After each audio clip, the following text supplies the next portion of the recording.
Hello, everybody. This is Damien Sneed Dialogues, and I am super excited because tonight my guests are Wycliffe Gordon and Camille Thurman. And our topic is musical masterminds, jazz, and beyond. Can you welcome my first guest, who's here right now, and that is Camille Thurman. Hello, Camille. Hello. How are you? I'm good. How are you? I'm doing well. I'm super excited. So I want to take my time tonight, this evening. All of those that are viewing, again, if you're watching on YouTube, you will definitely be able to comment and ask questions to the guest artists. And if you are watching on my Facebook artist page, Damien Sneed, you will also be able to comment there. If you're on my personal page, you will not be able to have your comments viewed on the screen. So you can have time now to go over to my artist page, Damien Space Sneed, or you can watch on my website or YouTube for Damien Sneed Dialogues episode 6. So I'd like to read this beautiful artist's biography, and I'm going to add some stuff to it, and I've pulled from her website and other websites as well. Camille Thurman. Everybody listening, remember the name Camille Thurman. As a composer, multi-instrumentalist, vocalist, and unique interpreter of the jazz tradition, she is quickly becoming one of the standard bearers for the form, making a considerable amount of contribution to the legacy of jazz, dynamically while paying tribute to its heroes. Fluid and powerful in the tenor saxophone and highly inventive as a vocalist, she also plays bass, clarinet, flute, and piccolo. Camille Thurman has a very rich saxophone sound, and it's been compared to Joe Henderson and Dexter Gordon. While her vocal approach, including an impressive scatting ability, has been compared and classified alongside those of Ella Fitzgerald and Betty Carter. In a few short years, Camille Thurman has shared stages with jazz and R&B luminaries such as George Coleman, Roy Haynes, Diane Reeves, Wynton Marsalis, the Jazz at Lincoln Center Orchestra, Kenny Barron, Buster Williams, Charles Tolliver, Jack DeJohnette, Dr. Lonnie Smith, Terry Lynn Carrington, John Hendricks, Harry Connick Jr., John Baptiste, Audra McDonald, Diana Krall, Patti LaBelle, Gladys Knight, Shaka Khan, Louis Hayes, Russell Malone, Nicholas Payton, Jackie Terrasson, Janelle Monáe, Alicia Keys, Layla Hathaway, Jill Scott, and Erykah Badu, among others. This New York City native has already amassed several distinctive honors for her musicianship. Runner-up in the 2013 Sarah Vaughan International Vocal Competition, two-time winner of the ASCAP Herb Albert Young Jazz Composers Award, and a winner of the Fulbright Scholars Cultural Ambassador Grant, the Chamber Music of America Performance Plus Grant, sponsored by the Doris Duke Charitable Foundation, and the Jazz Coalition Composers Grant, among others. Camille has 4 full-length recordings as a leader to her credit. Her compositions were featured and performed by her quartet in the ASCAP Kennedy Center Songwriters The Next Generation Showcase, as well as the Greenwich School of Music Uncharted series.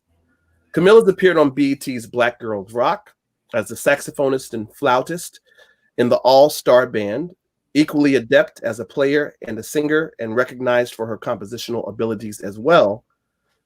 Thurman has also earned accolades from the media, from Jazz Times to Downbeat Magazine, All About Jazz to the New York Times, NPR, National Public Radio, to Sirius XM Satellite Radio, Black Entertainment Television, BET, to Jazz Night in America.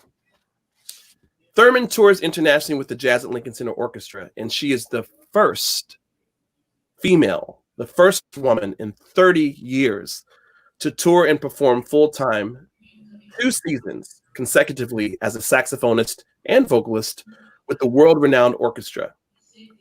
After guesting with the Jazz Lincoln Center Orchestra on several shows, including a tribute to the great Ella Fitzgerald, she actually had an opportunity, and I was able to work with her, and it was such a pleasure and a delight to premiere Wynton Marsalis's work, the world premiere of his historic work, The Ever Funky Lowdown.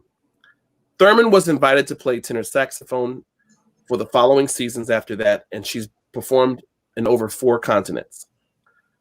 Then on top of that, when she's not touring with the Jazz at Lincoln Center Orchestra, she's on the road leading her band, the Camille Thurman Quartet.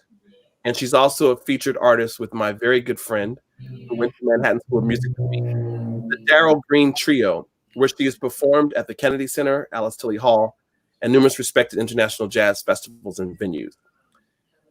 She has performed in Paraguay, Nicaragua, and she's also had an opportunity to perform in Cameroon, Mozambique, Nigeria, Senegal, and Mauritania.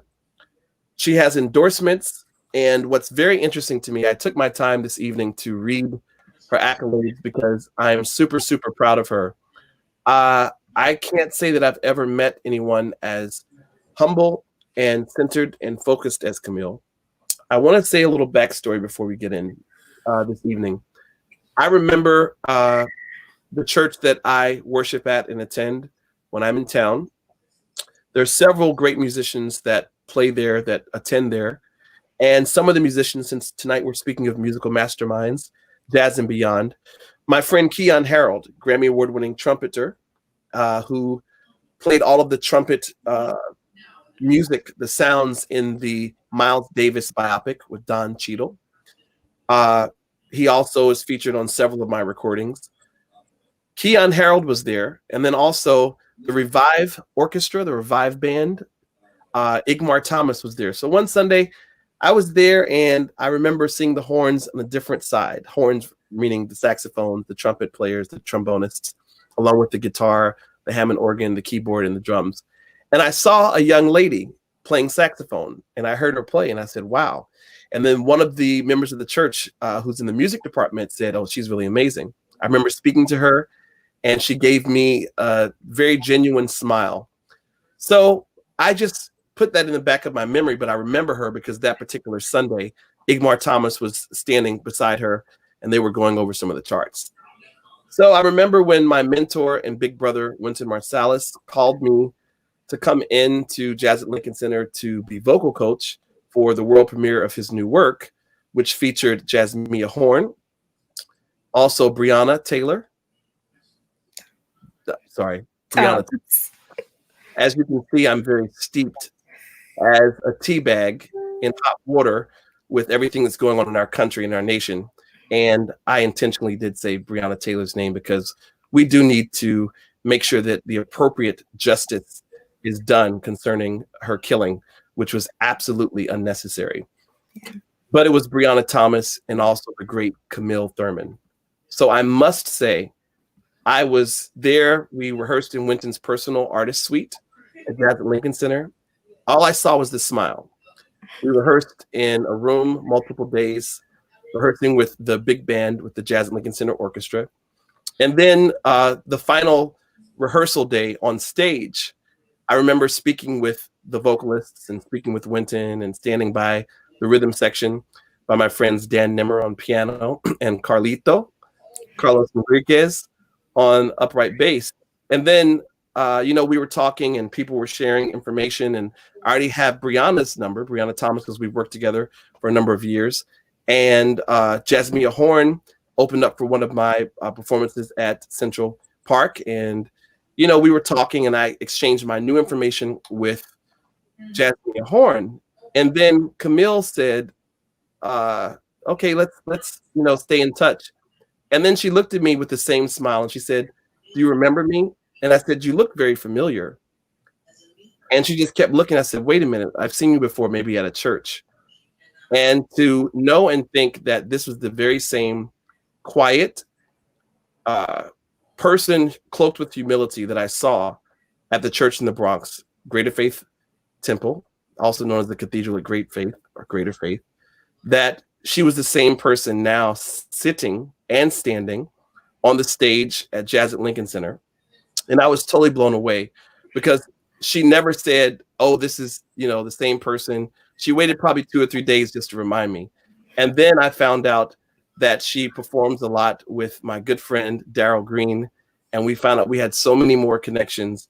And I remember when I was in Houston, Texas, my time working at the Houston Grand Opera, Winston hit me up and said they were coming through performing at the Cullum Theater on the campus of University of Houston. And she performed and played absolutely amazingly. And I sat in the back of the auditorium in the theater, and I watched how the people went absolutely bananas at every single performance solo that she had. And then when she got up to sing and scat, they were totally blown away. I took my time this evening to introduce this Wunderkind because she is definitely a musical mastermind. Why did I entitle this particular episode Musical Masterminds? Because you hear me in several episodes say that many people told me at one time that I was a possible jack of all trades, but master of none. But this woman, I'm super proud of her. I'm extremely, just humbled by everything that she does. She is a citizen artist. She has a sterling heart. She's an amazing individual. With our next guest, I'll let him tell you more about her as well from his point of view. But I will never, ever, ever forget the time that we sat at the Breakfast Club in Houston and had breakfast. And I won't forget that conversation. And I'm just super proud of her. Will you all please receive my friend? She is a living legend. Please remember her name. Buy all of her CDs. Try to get physical copies if you can. Trust me, there has never been anyone to come through the earth likened unto her. She is a musical mastermind for jazz, music, and beyond. Please welcome my friend, Camille Thurman. Hi, Damien. How are you? I'm good. You make me want to cry, man. That was so beautiful. So I really took my time tonight in introducing you and reading your accolades and everything that you've done, because it's amazing that you've accomplished so much in a short period of time. Some people in one lifetime do not accomplish as many things as you have. So I'd like to ask you a question because I really want to focus on you. I'll tell you why.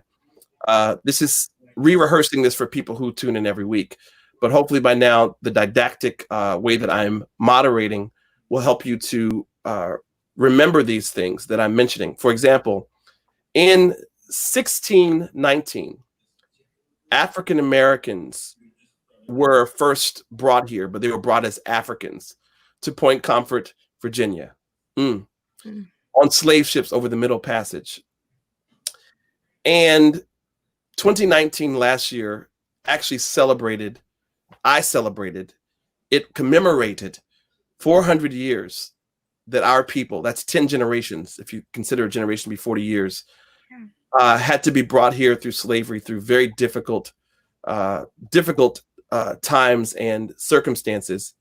And, it really makes me want to tear up because I know that the ancestors are proud of this woman, this Black woman, who is doing such a phenomenal job representing the world, representing America.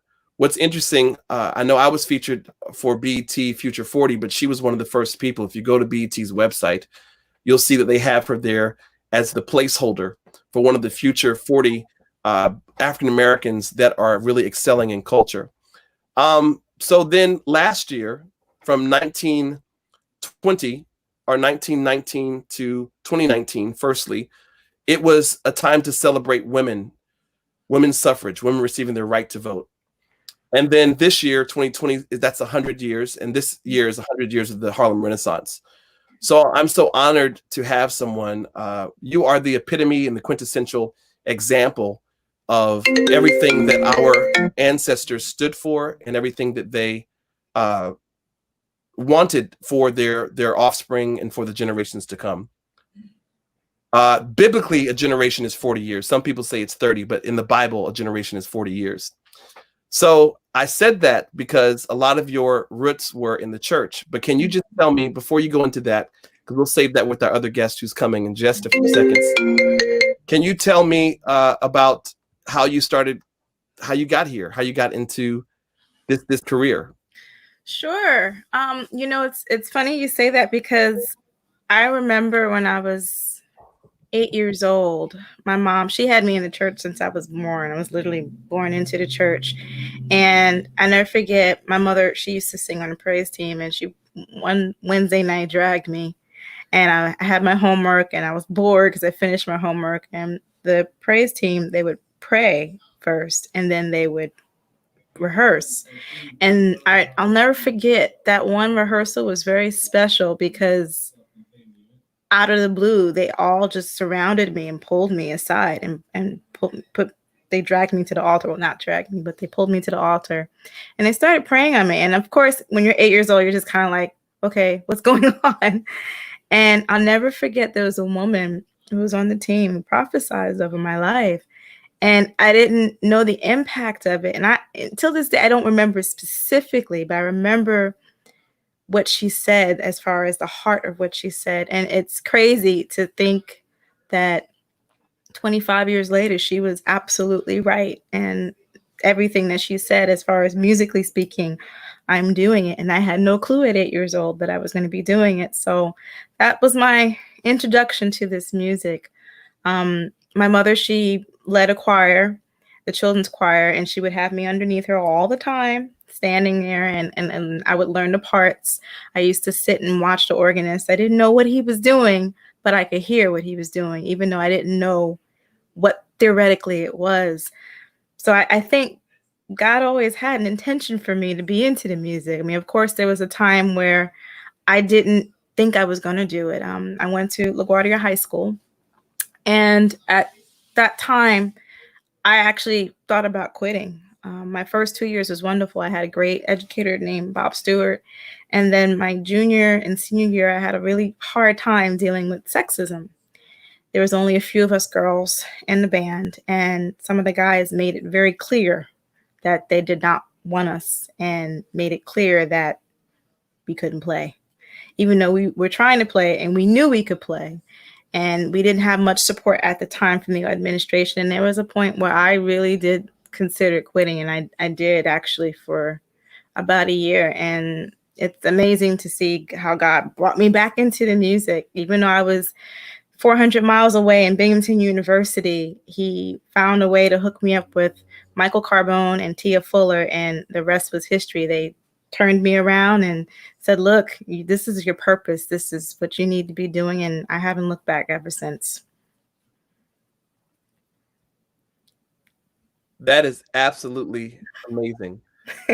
So you mentioned that you were 8 years old. Mm-hmm. That someone spoke over your life. You know, Yeah. A lot of people don't understand exactly what that is. So someone prognosticated, they singled you out amongst a group of people, and they spoke to your future. Yeah.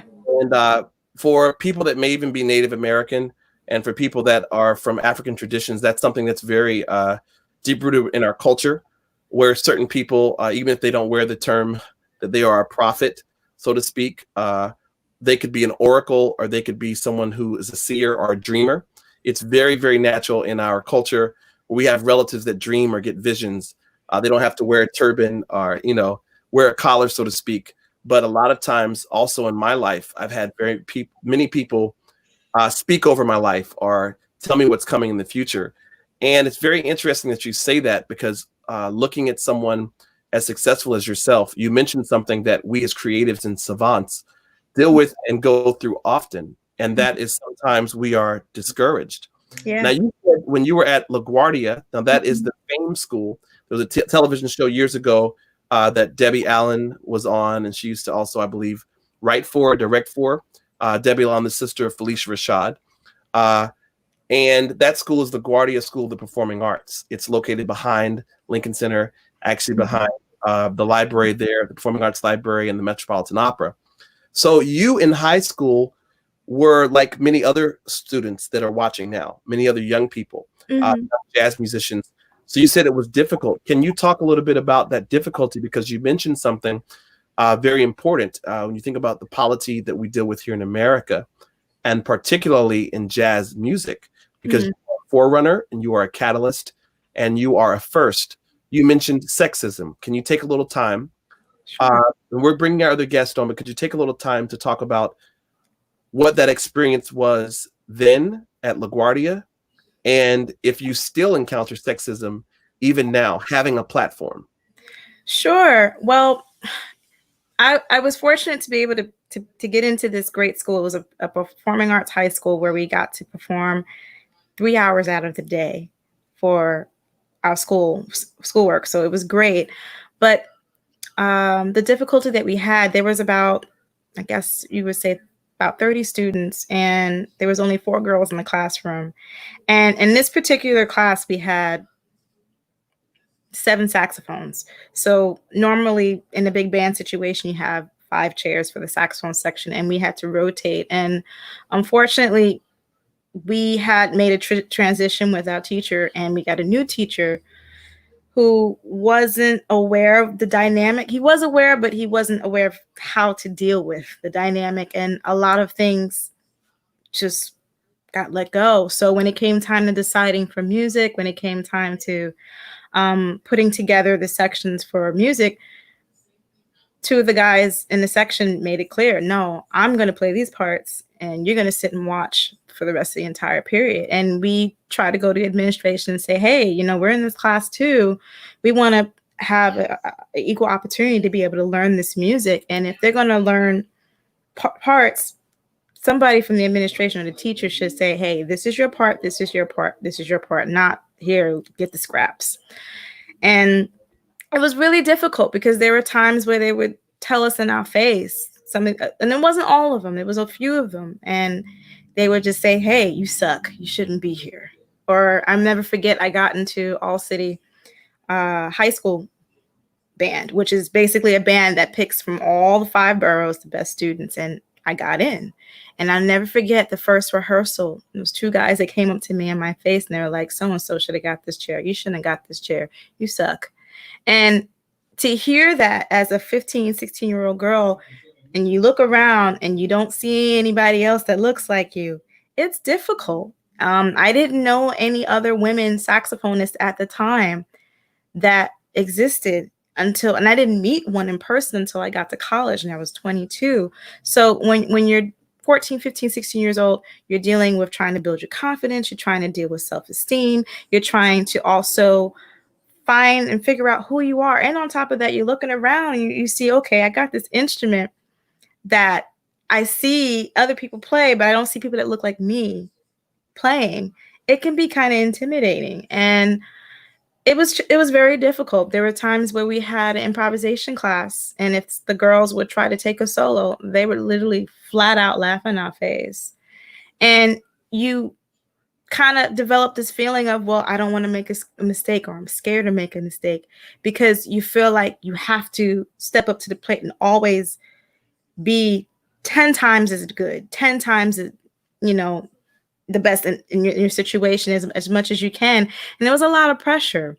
For me and a lot of the other girls, thank God we saw what was happening and we were able to talk with each other and say, look, I respect you, you respect me, let's stick together. We're trying to learn this music, we're trying to do what we can. If we see something wrong, we're going to try to jump in and not leave you alone to deal with it. And thank God we were able to do that. But unfortunately, we weren't able to resolve any of this until it was time to graduate. And by that time, for me, mentally, I was like, I'm done. I don't want to do this anymore. I spent the last 2 years trying to hold my head up and deal with this. And we couldn't get any help from the administration at the time. But it's something that still exists. I think it's more of a problem of society having to recognize and see it, because a lot of times we perpetuate behaviors that we're not conscious of, or in some cases we are conscious of it. And we have to educate ourselves and hold ourselves accountable and say, hey, if a woman is playing a bass, there's no reason why we should ask her or question her ability. And when we close our eyes and listen to the music, we should be able to respect the person for how great they sound and not use the gender as a reason to say, well, they're good, they're bad, they should be judged just by simply their ability. And I hope and I pray by everything that I do to be able to help in educating and making a change in society so that we can have more women and men working together on high levels and performing music and sharing this wonderful gift with the world. But it starts with the community and educating ourselves and stopping perpetuating those beliefs. You know, that's very interesting. Have you ever encountered people or other musicians or presenters or promoters where they see your role as a female, as a woman on the bandstand being okay? I see behind you, you have a vocalist there. Yeah, Sarah. Sarah Vaughan, the great, silky, velvety voiced Sarah Vaughan. Do you see where, as a vocalist, they prefer to try to pigeonhole you in that role? More, that's first, number one. Yeah. And then as a saxophonist, there's sort of, wait, she plays saxophone. I love seeing you play saxophone next to Sherman, you know, because you were just, you're playing all the soli and everything with the same amount of dexterity and fluidity and virtuosity. And then, so as a saxophonist, they say, okay, she can play saxophone a little bit, you know, in their mind until they really hear you play. But then as an arranger, you're like, now she can't arrange and write. Now, one thing about the Jazz at Lincoln Center Orchestra, if a lot of people don't realize it, it's amazing how Wynton describes jazz being correlating to democracy. But one of the prerequisites, I think, of being in the Jazz at Lincoln Center Orchestra is not only that you have to be a great musician, very efficient and proficient on your instrument. Mm-hmm. I said efficient intentionally. We could efficiency. That's one thing. And proficient. That was intentional. Yeah. Number two, you have to know really about the history of different styles. Mm-hmm. And, you know, I was speaking with our publicist, Gwendolyn Quinn, who's watching now. Hey, Gwen. And we love Gwen. And it's so interesting because Gwen and I were having that conversation. A lot of people can play, but a lot of people really don't understand styles. They don't understand the typical vocabulary,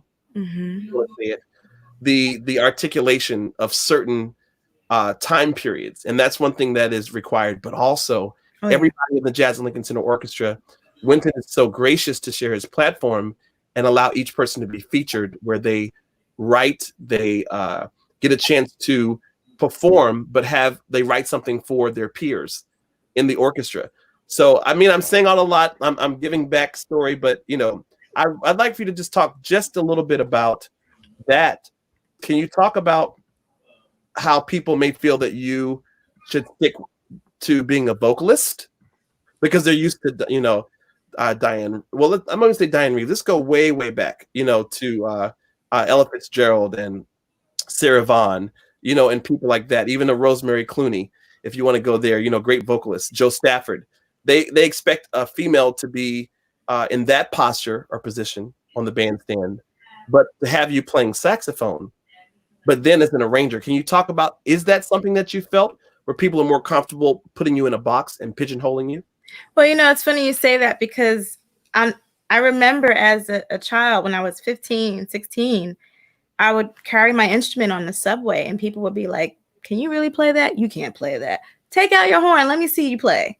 And I'd be like, why do I have to do this? Like, you're not asking him. You're asking me. They're like, I don't believe you. Or you're too petite. Can you really play that? Do you have enough strength in your lungs to blow that thing? And, you know, sometimes, of course, people joke around and it's like, okay, ha, ha, hee, hee. But then you really think about it and it's like, well, why should we question a person or a woman's ability to play her instrument and not think, oh, she put some time. She probably sounds just as good as this dude right here. But I also think it comes down to having platforms where people can see and hear. Because a lot of times people don't know. Like, I'll never forget when Beyonce had an all-female band, everybody went crazy and wild because it was the first time in a modern context that they saw on a big scale with a pop artist, wow, women can actually play instruments and sound good. And it's the same thing. I think it has to continue in each field within the music to see it consistently and to, of course, have people support and you know, have people play. Like, I was very grateful for Winton to call me and ask me to play with the orchestra for 2 years, because that was huge. That was an example for so many hundreds of girls. I mean, I had girls emailing me and even coming backstage after concerts to talk to me saying, you don't know what it means to just look and see a person up there. That means the possibility exists. And to hear it and see it in action, that lets me know I can do it. Now, of course, sometimes people, they can, you know, look and size up, oh, you can't play. Like, I'll never forget one of the orchestra members, he told me, he was like, man, I can't believe this person came after the concert and told me, it was so sweet of you to let that little girl play the saxophone solo. Oh, that was so sweet, y'all. And he looked at him, the person was like, we let her play because she can play. It has nothing to do with us being generous because she's a nice little lady. No, she could play. So if we all can play, she should be able to play too. And I think we have to make an example of creating those spaces where young women can be heard and playing at a high level, be able to work in those kind of situations with everybody. That's true. And if people don't know, my big brother, my mentor, Winton, definitely treats Camille with the utmost level and amount of respect. I remember in Houston, I think we were just walking to go to to get breakfast, and I think I had actually already had breakfast with Winton. Yeah. Winton and Victor Goins and I had breakfast, and then we went to another restaurant, the Breakfast Club. Throwing a little shout out there. It's a great place. I'm not sure if it's open now. Amazing. Everything happened with COVID-19, but it's a phenomenal restaurant. Shout out to that business. But he wanted to make sure that I was walking with you to make sure that you were, safe. And that's something that we do as Southern gentlemen. That's something that we do as men from the South. Me from Augusta, Georgia, and Winton from New Orleans, Louisiana. And I've seen it. I've seen backstage. I've seen on the road, performing Chautauqua. I've seen the care that everybody there has for you, and also a level of respect. So speaking of hometowns, thank you so much, Camille. This is a very, very this is a great episode tonight. I'd like to introduce my next guest, everybody, and I'm going to bring him on now. And it is the great Wycliffe Gordon. Hello. Hey, Oh, Everybody, hey, Camille. Hey, Damien. I'm going to read Wycliffe's bio as I read Camille's bio. I know Camille is honored just as I am to have someone of his caliber, somebody with his legacy. He is truly a musical mastermind. So I'm going to read his bio. Professor Wycliffe A. Gordon. He's an American jazz trombonist, arranger, composer, band leader, and music educator at the collegiate conservatory level. He also sings and plays the instrument of the African diaspora from Australia, from down under, the didgeridoo. He plays trumpet, tuba, and piano, and his nickname is Pinecone. He was born in Waynesboro, Georgia, and he was born into a religious and musical background that influenced the early direction of his music. I remember his father, Lucius Gordon. His father, Lucius, was a church organist at several churches in Burke County, Georgia, and his father was a classical pianist and a teacher. Wycliffe Gordon took an interest in jazz when he was 13 while listening to jazz records inherited from his great aunt. It included a 5 LP anthology produced by Sony Columbia, and he was drawn in particular to musicians like Louis Armstrong and the Hot Fives and the Hot Sevens. He attended the Seago Junior High School, for all the people watching from Augusta, Georgia. They know where that is. And his band director was trombonist Don Milford. He graduated from Butler High School in Augusta, Georgia, and he performed in New York City as a part of the McDonald's High School All-American Band, which is now known as it was the Grammy in the Schools Band that I had a chance to be in, along with people like Jazz Sawyer, and also Carlos Henriquez was in the band at the same time as me. So Carlos and I go way back. He studied at Florida A&M, where he played in the marching band. His early works as a professional were with my mentor and big brother, who Camille travels and tours with and records with, Wynton Marsalis. But in 2010, he expanded beyond swing and experimented with new instruments. He covers everything from film scoring to Thelonious Monk to gospel music. He arranged and orchestrated the theme song in 1995 for National Public Radio's All Things Considered. His arrangement and orchestration is the third version of the melody composed in 1971. He has been featured in Australia with artists that I will list soon. And he also had a record label called Bluesback Records. And that record label is very important. I'll mention why in a second. I cannot begin to list his discography as a leader, but he's recorded over 25 to 30 that I know of recordings as a leader. As a sideman, he's worked with John Alford, Maurice Hines, Wynton Marsalis, Ted Nash, Bob Kindred, Marcus Roberts, Randy Sandke, Ron Westray, and Chip White. Wycliffe Gordon has been a member of the Wynton Marsalis Septet. I first heard him when he did the recording in this house on This Morning. That was a very, very staple of Wynton's repertoire. He was an original founding member of the Jazz Lincoln Center Orchestra from 1995 to 2000. He's worked with so many colleges and universities as an artist in residence at places like Augusta State University, Peabody Institute, Temple University, Michigan State University. He was a professor of jazz studies at the Juilliard School when they opened the jazz music department. He's been a professor of jazz arts at the Manhattan School of Music. He has a method book, Basic Training Exercises and Suggested Studies by Wycliffe. And he's been on television. He did a biopic, an arrangement for Race, a biopic of track star Jesse Owens. And I could go on and on with all the magazines that he's been featured in. He was a soloist in Ken Burns' documentary on jazz, a Carnegie Hall Christmas concert, Swinging with the Duke, a PBS special documentary. And he has a record number of awards and achievements, even the Louis Award by the Louis Armstrong House Museum in 2018. And he has an honorary doctorate from the University of Scranton, Pennsylvania.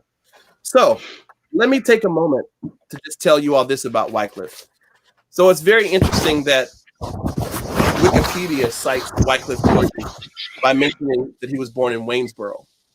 Well, one thing I came to find out after Wycliffe visited my home for the first time, and my mother cooked for him, I think it was some potatoes and snap beans, as we call them, and chicken.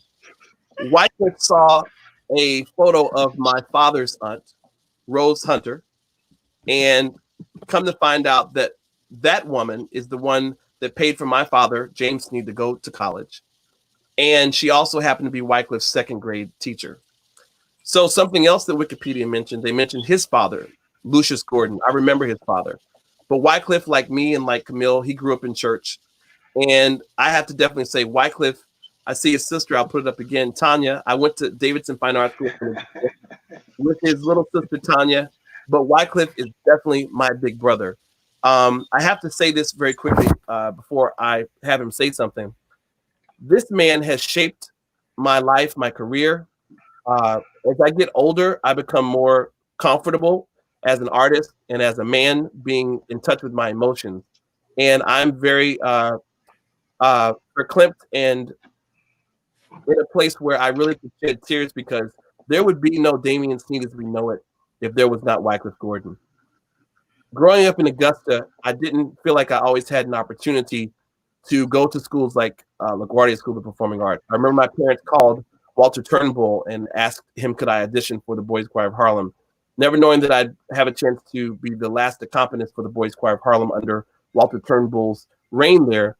But it's interesting. Wycliffe Gordon showed me so much. I remember driving on Gordon Highway, maybe about 8 minutes, 16 years old, 15 years old. I was in the Grammy School band. A couple of the musicians, we'd drive up to Atlanta. We'd stop by, but Wycliffe would let me come to his school of music. And he would let me sit in his office. When he wasn't teaching, I'd sit in the business office and I watched him teach lessons. I watched him write checks.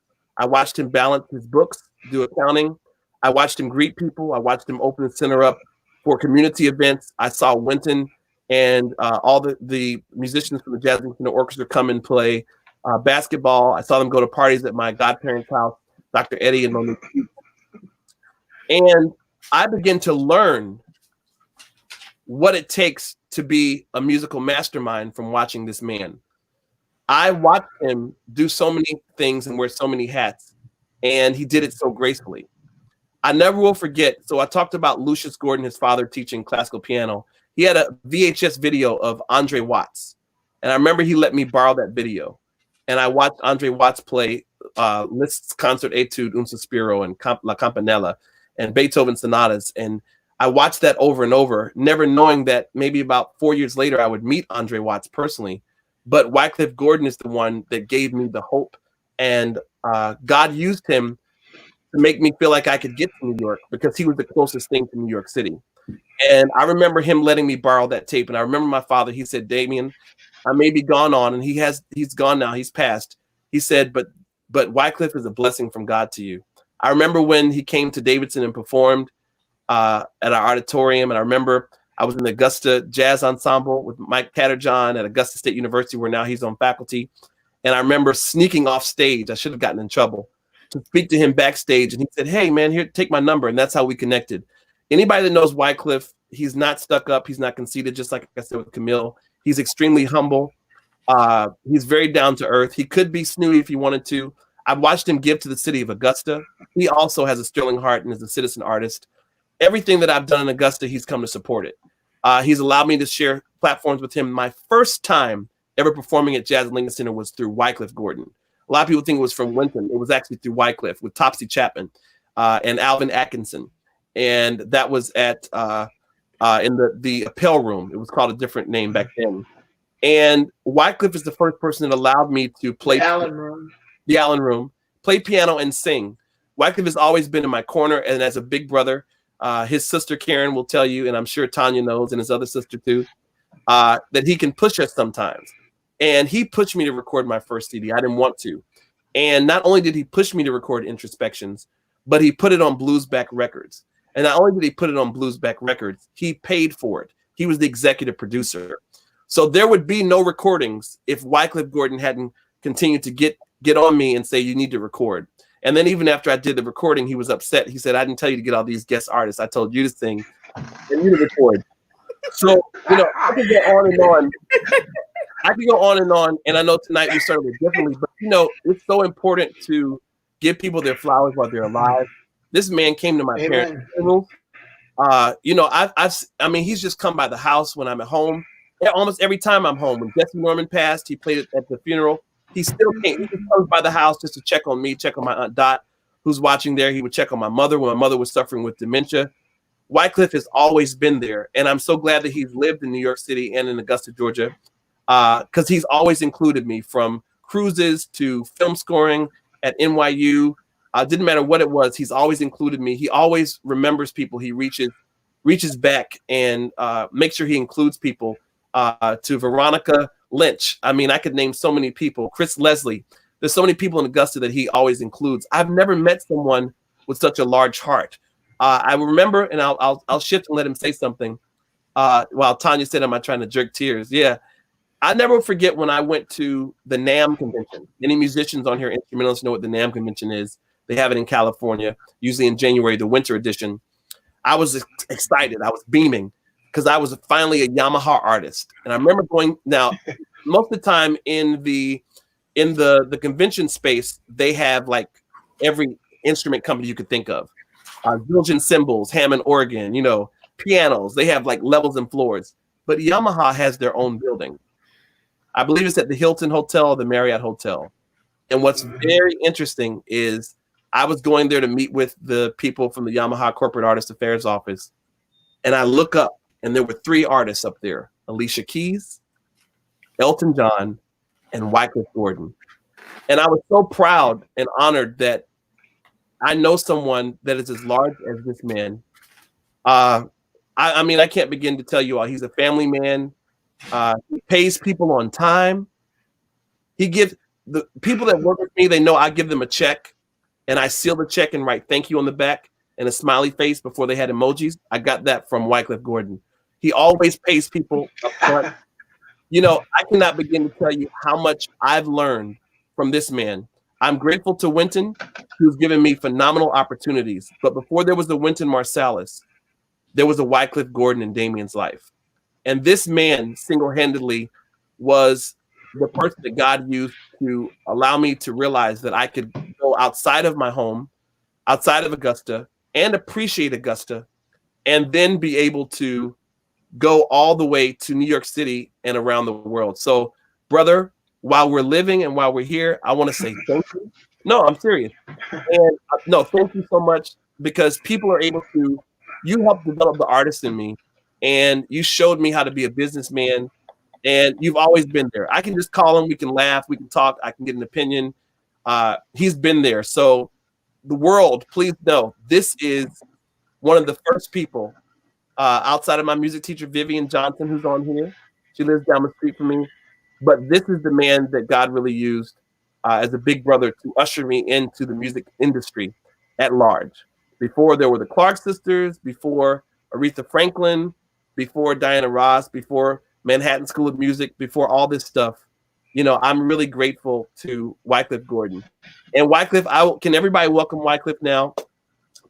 Charlotte, thank you for that beautiful message.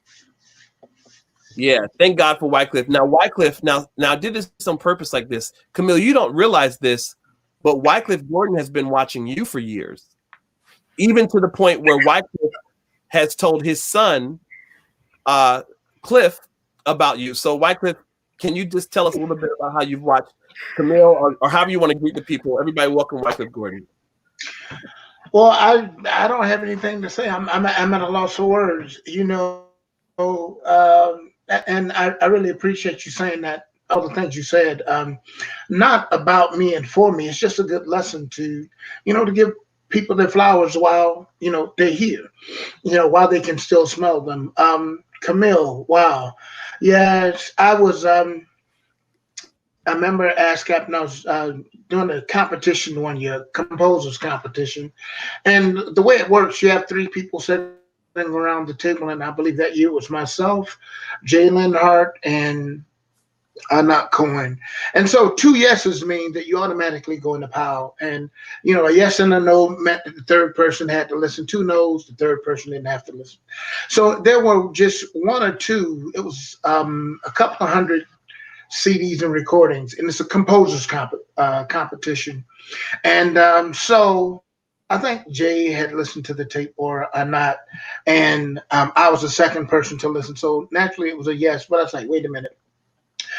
2 yeses, you don't have to get the third person to listen. I said, hey, you got to, when you're done listening to it, you got to listen to this composition.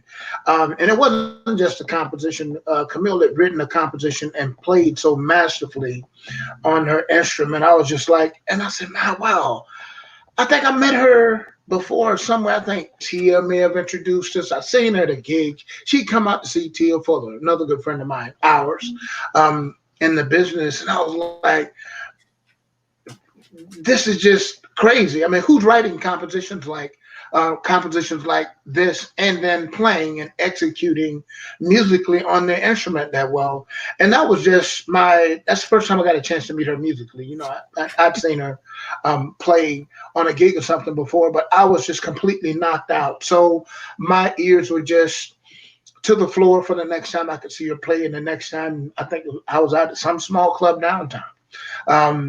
And she come out to play. Then I heard her sing. I was like, wait a minute, double threat, triple threat, quadruple threat. I'm like, and that to me, when you deal with that level of musicianship and you have that kind of commitment from someone, that's worth following, you know, fostering. I mean, that's the same thing, you know, with you. Damien came to me to take jazz piano lesson. He sat down to play the piano. I could talk about some jazz, but I didn't get seen for like a week, a couple of weeks or a month. But, you know, he had his piano playing together. I took piano lessons, but, you know, when you see someone that possesses, you know, that thing that's, I can only, for a lack of a better way of putting it, it's something that's God given and to be shared with the world. You focus on that, and it's just like people that have that. I'm like, man, I want to be close to it. It's I don't do things I do to say, well, I did this for that person. How do you play? I want to hear you develop. I want to hear you write. And now, and I'm glad I did meet Damien when I did, because now I can't get him to do anything. He's too busy. He's everywhere. And so, and then the next time I saw Camille last year on the jazz cruise, I was like, I was just like, great, because I knew that I'd only seen you downtown and venues. I was like, man, she got to get her own band. I'm like, that's a no-brainer with this competition. And she's writing like this and playing like this. I'm like, it's just a matter of time. I mean, if I had a record contract, or if I had a record coming out, I'm like, let's sign her up right now. But so when I saw with the Lincoln Center Jazz Orchestra, or the Jazz and Lincoln Center Orchestra on the cruise, I said, oh wow, Camille's in the band. And I was like, it just made me feel, really good, because it doesn't happen all the time that we get a chance to do the things that we love to do. And I'm sorry I was late. I forgot I was booked for a master class for a trombone camp that I was contracted to do down in Miami. And because of COVID, we rescheduled everything, and it ran over into this. But one of the students asked me, and I get this question all the time, what would you say to your 18-year-old self? And I said, I don't know. What I tell to students or anyone all the time, make sure that you're doing something that you love, because when you do something that you love, it comes across in how you give. When you play your music, when you sing, when you write, and when you speak to people, with the way you talk to people. And and I'm very proud to that we have someone from Augusta. When I get emails about what Damien's doing, I'm like, thank God and hallelujah. I'm like, he's out there, he's doing it. And even though sometimes when it comes to coming home, it's difficult to, not that we want that same type of pomp and circumstance when we get home, but just to see that, I remember when Damien was in school with Tanya. He was a year or two ahead of her, and I was like, man, he's gonna be great. He went off, and I'm not sure if he went to Peabody first, but he graduated high school. And then I found out he could sing. I was like, oh, wait a minute. He said he was in the Grammy. I thought the Grammy band, he was in the Grammy choir. I was like, sing. And don't be fooled by Damien. He grew up in the church, but he can sing like James Brown and Phil Bailey and all of them. And I've had him do it. So, and it's just great to know that you have folks in our business that you can call on. And if they're available, they will come, and they will take care of business, because they've done the work to take care of their craft. And it's such a wonderful thing to see. And I know it's because, you all love what you do, and folks that do that, it comes across that way. Folks ask me about retiring. I say, I'll retire when I stop breathing. So when are you going to stop doing this? I'm like, or when are you going to go on vacation? Vacations are nice. I said, vacation for me is like work. I look forward every day waking up, either writing music, composing. The travel, I can do without all of that, and especially in this time of COVID. But I love what I do. It's like I'm going to write, and I will show you the music and stuff on the floor. There's music that I'm writing, something that I'm working on, publishing music and things like that, because I don't really want to go on the road anymore. Let Damien and you and Camille can have that. I kind of want to stay home. That doesn't mean for the world that's listening not to hire me. It's just that this as long as I've been home in 30 years, and I kind of like it. So anyway, it's been a pleasure to to be a part of this. But more importantly, what Damien said made me feel good, and not because he said it. It's just that people sometimes ask, what do you want your legacy to be? And oftentimes you get caught up in things that want to make, well, that's cool. And you get 10, 20 touch the lives that are enriched by the way that you present yourself and the way that you share your music and your heart with people, because ultimately, that's what we're doing. And especially in this time of COVID crisis and, the racism crisis that's always been here, I always say, I wish we could just drop boom boxes in Warzone. Boom boxes. No one uses boom boxes anymore, but to just put some music on and maybe people will just chill and forget what type of political affiliation or whatever, and just deal with human decency and the the common denominators that we have as human beings. And I'm still trying to figure out what's wrong with people. I'm trying to figure that out. Maybe we can. I don't know if we could teach them music lessons, but just lay some music on them. And I keep pondering this every day I get up and I think about it. It's like some kind of way music is going to be a part of it, because through every tragedy and triumph, great music has come from it or led us to it, or out of things. I mean, when you think about our history. So anyway, I'll stop there and continue if we have any other questions. Yes. So I'll ask, can both of you tell me, and we'll go with you, Camille, what are one or two defining moments of your career? And then we'll go to you, Wycliffe.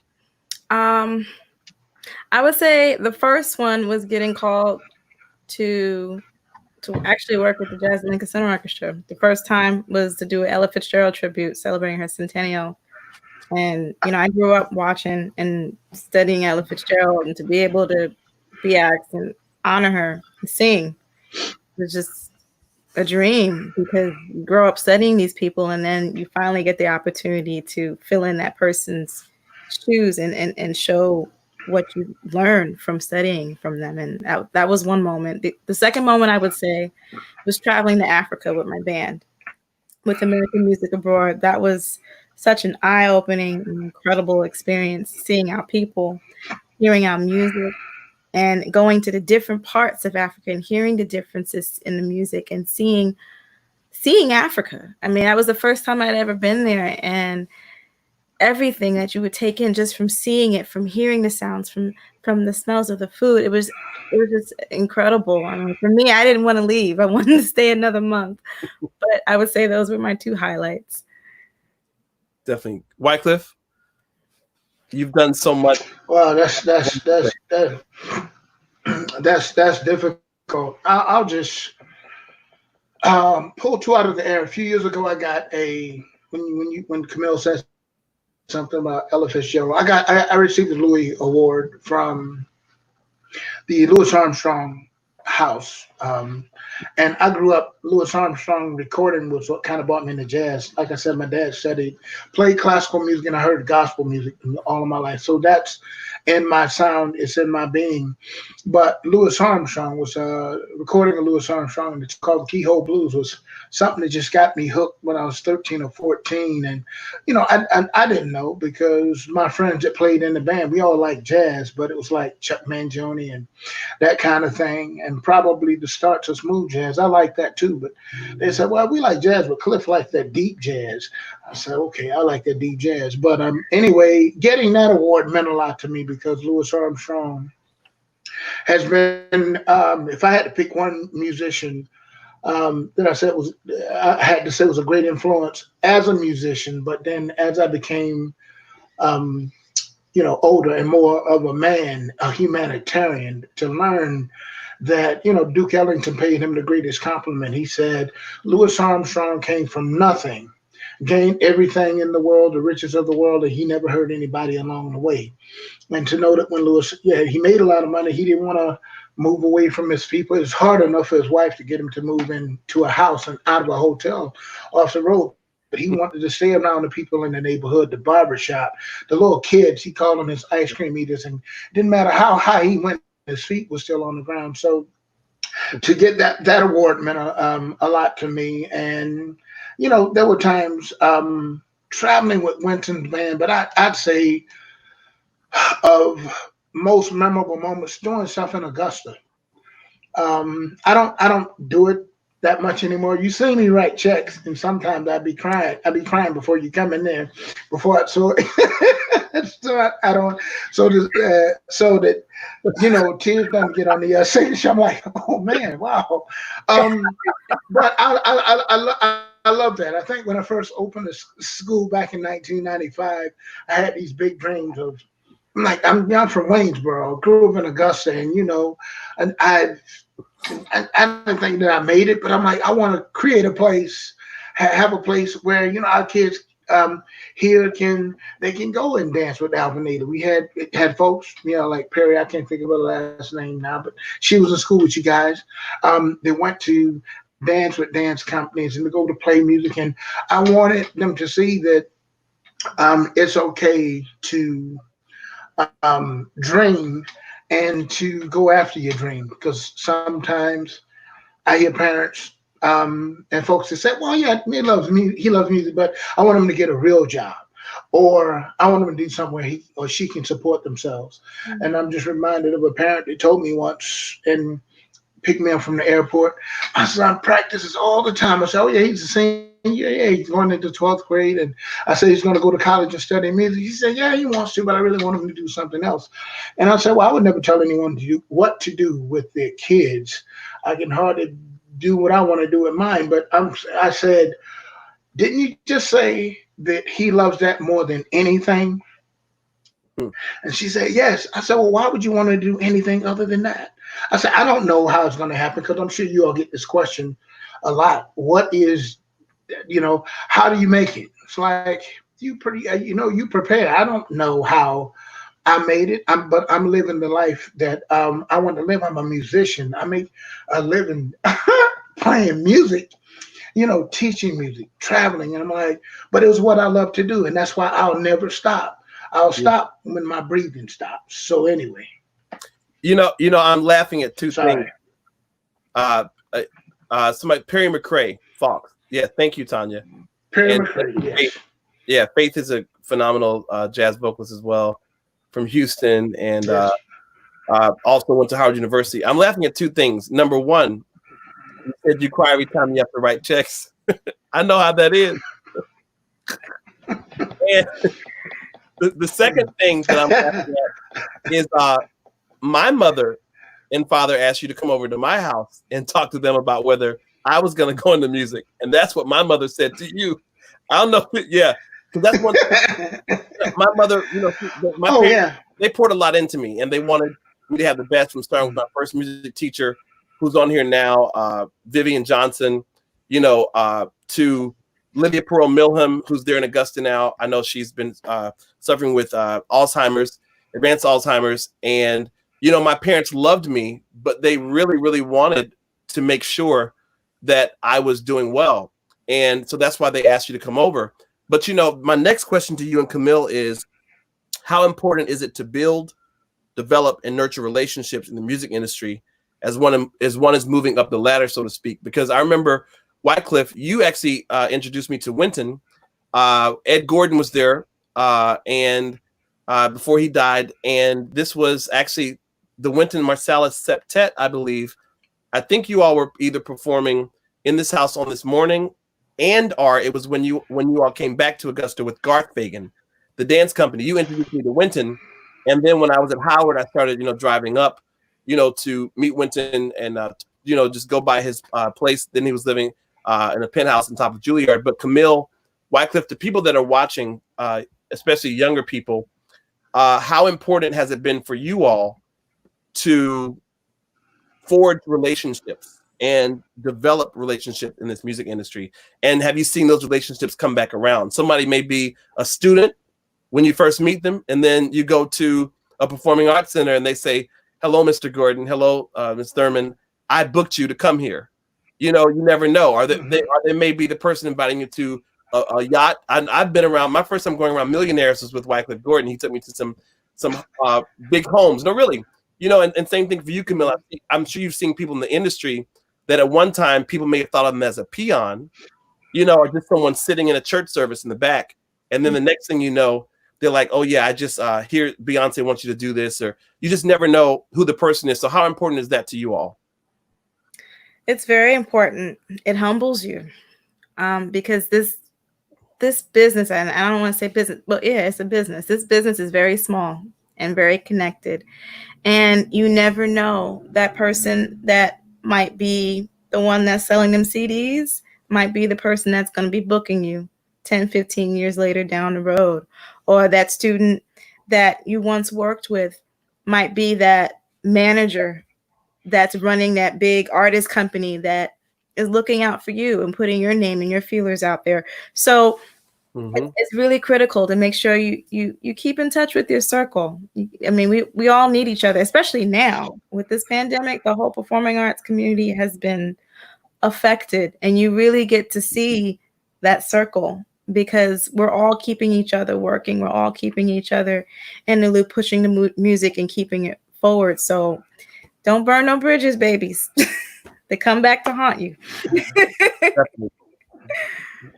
I agree. And you have to take the good with the bad because all good relationships don't always stay good, and all bad relationships don't stay bad. And I've experienced it on all sides. I think that if you're true to who you are as a musician, that's your craft. But as a person, I think that's Laquita Mitchell. Yes, that's the first and foremost important thing that you remember about someone. Yeah, a great performance is great. But I remember once, and I won't say what city it was, but I was playing with Lincoln Center Jazz Orchestra. And we were in a city where there's some young players that can play. I mean, they can play. I'm just like, whoa, man, high school? You kidding me? And we played our gig that night. They came to the gig and they had a jam session, and we wanted to go and sit in to show some, our solidarity with the cats. They didn't want us to sit in. They were like, no, we got this. Like, we got this. And I was like, and these were young cats. They could play, but that pretty much guaranteed that I would never call them to play in my band. And the thing is, I've just learned with working with folks, these relationships that you forge, musically, it's expected you're going to show up and take care of business, but how are you to work with? That's the thing that I remember, because if I hire you and you turn out to be a butthole, you're going to be that butthole one time, unless I done hired you for, 2 gigs and I'm 2 more gigs and I'm contracted to keep you. But the thing is, really, I mean, we're musicians. I mean, you think about what we do. People, they come to their gigs, whether it's a jazz gig in a concert hall, a jazz club, any one of Damien shows, man, I'm floored by what I've seen on the internet, and some snippets that folks have taken, but what they leave away with when they come to the shows is it's like it knocks the dust, off of their think. It was Buhana who said that, and it's like, they come to the gig and it's healing for us to be able to play, but it doesn't mean anything to me if I don't reach the folks. So that those relationships that are nurtured, they're on the bandstand, but they're also off of the bandstand. And the time that you take to meet people after the show, little moments like that, they've come back and been really, really good. When somebody said it wasn't a musician, and those are the ones that can sometimes be most significant. I met you backstage somewhere, and you said something to me, and now they're calling me to do a gig, but something that's pretty significant. How can I help you with your business? And I made lots of friends that way, not trying to be something that I'm not, but just being my country self. You know what I mean? That's very true, Camille. You and I, on a professional level, when we met, just through a smile. But we've seen where people have been removed from gigs permanently, indefinitely, because of attitude, because of their posture, because you can be one of the greatest talents, greatest musicians, greatest writers, greatest managers, business people, singers, it doesn't matter. But if your attitude sucks, people don't have to work with you. They don't have to deal with that. And then a lot of times what I don't like, Wycliffe, some people only try to get to people they feel who is a star, who's connected to another star. For example, like Patrick McCoy said, being authentic. And Laquita and Charlotte, they both mentioned the same thing. It's interesting. I remember when I first met your sister, Karen Gordon. I knew Tanya, I knew you. But a lot of people will say, well, I'm not interested in speaking to Tanya. I'm not interested in speaking to Wycliffe's mother. I'm not interested in speaking to Karen because they're just the siblings. They're not Wycliffe. But what's interesting is that Karen Gordon, when I was younger, I could have brushed her off trying to be driven to just, I got to meet Wycliffe. I got to work with Wycliffe. But actually, I made sure that I forged relationships, not just with you and your younger sister, Tanya, but with your entire family. I never knew that Karen Gordon was going to support me the way she has. I mean, every single thing I do, your sister posted all over Augusta. And I appreciate that. She's also engaged me to do stuff, I believe with the Westaboo Festival and another Augusta Arts I can think of. But it's very important that people never negate someone because they're not on the stage or they don't seemingly have the hot light on them. All right. Because you never know who's going to be the person that's going to give you your next gig, and that's another thing I'll say too. Like I said, Wycliffe is like family. Camille is like family. Daryl Green is like family. These are people that just goes without saying. Winton is like family. So I want to ask you all concerning family and concerning personal time. How do you all balance being musical masterminds in jazz and beyond? Because, Wycliffe, you play trombone, drums, trumpet, piano, organ, you sing, and I'm not even naming all the instruments. Camille, you play saxophone, bass, piano, you arrange, you sing, all these things. But how do you all balance family time? And even in COVID-19, wow, we have the great Tim Sanders on, from Augusta, Georgia. His mother, Rosa Sanders, was Jesse Norman's voice teacher, and she was my substitute teacher at David's Fine Arts School. So how do you balance family? How do you balance taking time to eat? How do you balance, just being a person? Because what we do, wearing so many different hats and people pulling on us all the time, I'm learning now, and I'm sure you've learned, Wycliffe. We've talked about this, and Camille, I know you've learned. Sometimes we have to say no. And people don't understand what it takes, Camille. Sometimes when you have to travel an hour and a half, 2 hours after rehearsal, late at night by yourself to get back to upstate New York or Jersey or get on the road to another gig. Wycliffe, I've seen you, man. You don't sleep. You're up all night till 2 or 3 in the morning, writing music, sending emails, responding to everybody in the same day. You know what I'm saying? You greet people afterwards. That's important. Greeting, but where's the balance in greeting people? Tell me, Camille. You got to have people that love you to keep it real with you and keep you in check. Because sometimes we get so caught up into everything that we have to remind ourselves or have our closest friends and family remind us to have balance and to say no when it's necessary to say no. When this quarantine hit, it was interesting because I kind of had a withdrawal. I was getting myself busy doing stuff, and my partner Daryl, he was like, hold up, wait a minute, you ain't got no gig to run to, go to sleep. And I was like, no, I gotta do this, I gotta do it. He's like, no, there's no gigs, go get rest. And I thought about it, and I was like, man, I've been running the last 2 years, I'd been running straight. And it didn't dawn on me that sometimes we get so caught into the busyness of it that we have to transition ourselves to get rest. Because over time, it wears you down. It wears you mentally down. It wears you physically down. And then it gets to a point where you're actually neglecting your physical self. So you have to have people that love you, to tell you the truth. And you also have to have that balance. Make sure you have that schedule. There's time to play, but then there's also time to fellowship with family. Because guess what? When stuff start hitting the ceiling, you're gonna need somebody to call on to lift you up, and you got to invest in those relationships to be able to have that. So, Wycliffe, how do you balance? I agree. Yeah, it's difficult. You talking about me up till 2 and 3 in the morning? I don't do that anymore. Yeah, maybe 1, but I get my sleep. Back in 2015, for a long time it was difficult to talk about. I had a stroke. And that was like a wake-up call for me. It was millimeters from being, well, it had been permanently, damaged. And there was a time I couldn't talk about it without crying, because the hardest part about that was not that I had to do occupational, physical, and speech therapy. The most difficult thing was when I got home and I picked up my horn and I was like, time to play. Like, oh, and I just put it on the stand. I couldn't play the piano. The most difficult thing for me. So that taught me that it was time to, make some changes. Because, man, I could go. For me, I'd be up all day. And then I remember being in Europe when I first went into band, and I really started getting into writing. I'd have my bottle of cognac.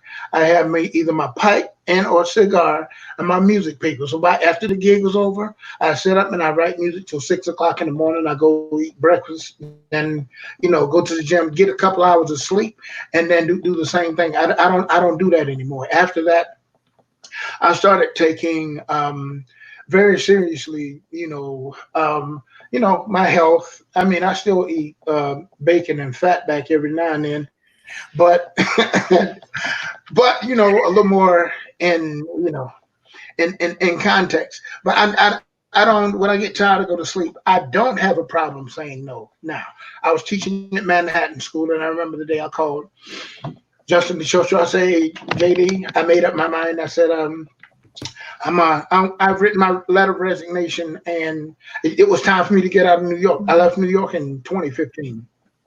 And because I'm in, New York, I didn't even really work in New York, but just the hustle and bustle of the city. And I'm like, you know what, I'm going to change some things. I'm going to go back down south. And I said, I'm going to write my letter of resignation. And I wouldn't talk to anybody long, because within 5 minutes, if I got tired, you could tell I sound like a cartoon character, like I had a speech impediment. So I said, I want to write my letter of resignation. And I just want to know who to send it to, the provost and whomever. He said, Wycliffe, you don't have to, you can come in town and teach when you want to. I said, JD, all due respect, I've done that. And I know I had like 2 more minutes before I started slurring my words. I said, this is not negotiable. I said, I'm not going to be in New York anymore. I'm going to move back to Georgia.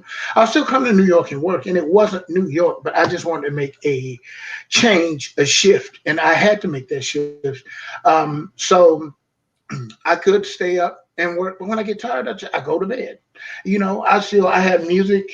We have someone from Augusta, Karen Brown. She did some kind of a show. I wrote a theme song for her. So I still write. I still have papers all over the place and that kind of thing. When I get tired, I go to sleep. When I get hungry, I eat. I would go all day. I would not eat anything, man. I'd be writing music and I was like the Tasmanian devil. I'm just, but now, and those relationships at home, you see where your family stands in a time of crisis, and we're in the midst of it. We're in the midst of a crisis now. Your musical family, your biological family, and so all of these things are important. So it's important to just keep in mind while you're on that track that it's like Pops. He was up in the air, but his feet were on the ground, and I needed that reminder. It's like God said, "Boop, wake up." All right. So I said, well, and it didn't even take long. I was getting up at 5:30 every morning, going to the gym, doing the exercises so that I could get my speech back and everything. So anyway, like I said, for a while, I wouldn't talk about it. I'm okay to talk about it now because I can talk about it and not just, just break down in tears. Because the hardest thing to think, and I was told that I don't want you to go back on the road and play, because I wanted to play so bad. I wanted to get back out. I don't want you to go back and play because you play hard, and I don't want you to get sick and bust a blood vessel and die. And I said, you know what? If I die playing, I said, I'll be okay with that. But if I have to live and can't play, I'm like, I couldn't play music. I couldn't hold a drumstick. I couldn't do anything. And it was so difficult. So that was a wake-up call for me. And sometimes, like Camille said, you have someone to kind of put you in check. Sometimes, folks can't put you in check. Life will, and or God will, your health will, if you don't pay attention, anyway, that's that. But well, you know, that's a good transition. I'd like to ask this question. I know I said we all grew up in church, but if you're comfortable saying it, how deeply does your faith come up as a regular mainstay of your life, your career, Camille? Mhm. How has your faith, even in this time during COVID-19, how has it anchored you in the midst of everything going on? You know, I mentioned this on my last episode, just talking about, you know, as creatives, our career is up and down sometimes. You know, Wycliffe, we were talking about that, you know, earlier today. Sometimes we make a lot of money, then some years it's a little slim. You know, in addition to the normal work we have, you know, we have commissions. Camille, we have commissions. Wycliffe, we have other work, television shows. But sometimes it's not always, you know, peak. How has your faith secured you, Camille, and how has it been a mainstay? And same thing for you, Wycliffe. You know, that's and again, this is why I said earlier, you know, it's important to give people their flowers while they're alive, to share, to let people know their value. Because if something had happened to you, man, I would have been devastated. The jazz world would have been devastated. Yeah. I go across the world, and so many students and trombonists, you know, say your name and speak your name. You know, same thing if something were to happen to you, Camille, because you all are real people and you all are like family to me. And I'm so glad that you're still here. But so, Camille, how has your faith been your anchor? It's always been my anchor, especially even now. We don't know when we're going to work again. And every day is a testament to God's mercy in keeping us afloat, because all of us, we've literally lost our livelihood. And I think times like now, they test you and they show you what your true purpose is and remind you what it is that you need to be doing if you haven't been doing it, or at least reaffirm what needs to be done. I'll never forget, every time I would get on stage with the orchestra, I would say a prayer in my head. Seriously, every time. And if I had to take a solo, I was saying a prayer in my head before I blew my horn, because I wanted to make sure that we were cool, we were connected. And even now, you know, every morning I pray. You know, I don't know how the day is going to go. I don't know when we're going to work again. I don't know how anything is going to be taken care of, but I use that time to connect and to reaffirm with God and making sure that we connected and know that everything's going to be okay. And I can hear that in your sound, whether you're playing or singing and you're writing. And, you know, Wycliffe, every time I perform with you, you always play something in honor of God. You know, or you sing something. And we've had many moments where we performed, and you all can see it. Wycliffe will literally be in tears holding the trombone. Sometimes he has to stop. So, you know, and everybody knows about Pine Cone, you know, Coupe de Cone, that your faith is the main part. But how has it been even more after the stroke, during the stroke? You know, we were just talking about the loss of someone that worked very closely with you, Sarita, who just recently passed, you know, battling with cancer. And, you know, people are going through so much stuff, you know, and a lot of us have lost people recently with COVID-19, musicians, great jazz musicians, jazz legends, so many people. And, you know, for me, PTSD is something that I have to be on the offense for. You know, because it's a lot mentally dealing with losing a friend and losing someone. But Wycliffe, how for you has your faith been for you, not just in the past, but before during the stroke, the healing process, and now in COVID-19? Well, I'll talk about. I think that it's always been a part of me, because even though we didn't go around, you know, being evangelists from house to house, we were brought up in church. So when I was on the road with Winton, out there 275, 300 days a year, Damien's laughing. We had a great tour bus, and in the front of the bus, Wes Anderson would be playing Blue Note, bebop, just the first thing in the morning, he'd be up there smoking a cigarette. I'll go to the lounge in the back of the bus and I put on the Georgia Mass Choir, Florida Mass Choir, James Cleveland. And, you know, Wes's wife would be like, you know, when they get in the bunk to go to sleep, I'd be in the back lounge. And that's the thing that kept me centered, really, all those years on the road, through marriages, through relationships, ups and downs, and even up till now, like COVID. I think when I talk to my family sometimes, my mom was always, Cliff, you doing all right? And, you know, they check on me and she'll say, you know, I just said, no, I'm good. And yeah, you said we have ups and downs in the business, and we do. And I'm by no stretch of the imagination rich, but I think that my upbringing, from my family, you really can't, it's hard to put a person in a place of having nothing when you grew up with nothing. That's nothing new to me. It's like, oh, I'm not going to work. I'm not going to have any money. Been there. Things going to be tight. Been there. You know, we got to think about where food's been there. But I didn't know it. And the thing that our parents were so great at was, yeah, you didn't ever know that we were poor. So going back to that, it doesn't bother me. And God has, even though they didn't beat us up with it, we didn't have to, you know, run around and jump up and down and, you know, flip and do all of those things. But I remember the first time someone sang the song,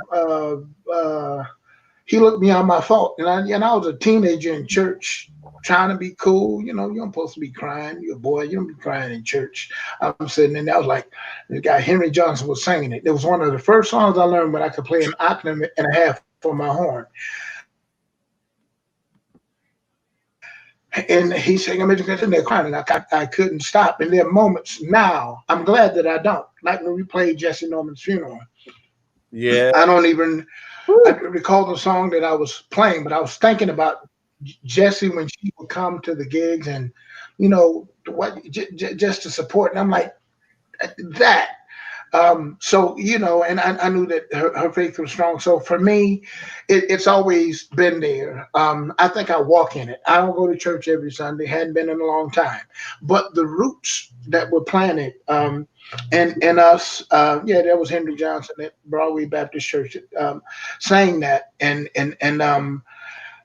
anyway, I think Tanya just put that up. But it's a part of my being. It's a part of my existence. That's why when I play a show, I always play. If I'm playing with Eric Reed, the question, we haven't played together in years. What's the second song? Our opening number is going to be the second song, because the first song we're always going to play is the Lord's Prayer. And it goes goes without saying. And if I can play Amazing Grace, and you know how we do when I have you on the gigs, I'm like, let's do something. When we did that thing in the Allen room, we had Alvin, Eric Reed, you, Reginald Veal, and we would step down to the mic and sing like the quartets, and you know, you'd be doing, yeah, then we just do his thing. That's the music for me. You know, jazz, I'm great to have accomplished all that I have in jazz, but the music that's closest to me, at the center of me, is gospel music, which is what I heard growing up. And I'm thankful for my family. We really, you know, really strong, my cousins and brothers and sisters that are on here now. And, you know, Karen was sort of an inspiration for me when I was much younger. This doesn't really have anything to do with your question, but you were talking about her earlier. And, you know, things that, and I like what you said earlier about not just overlooking the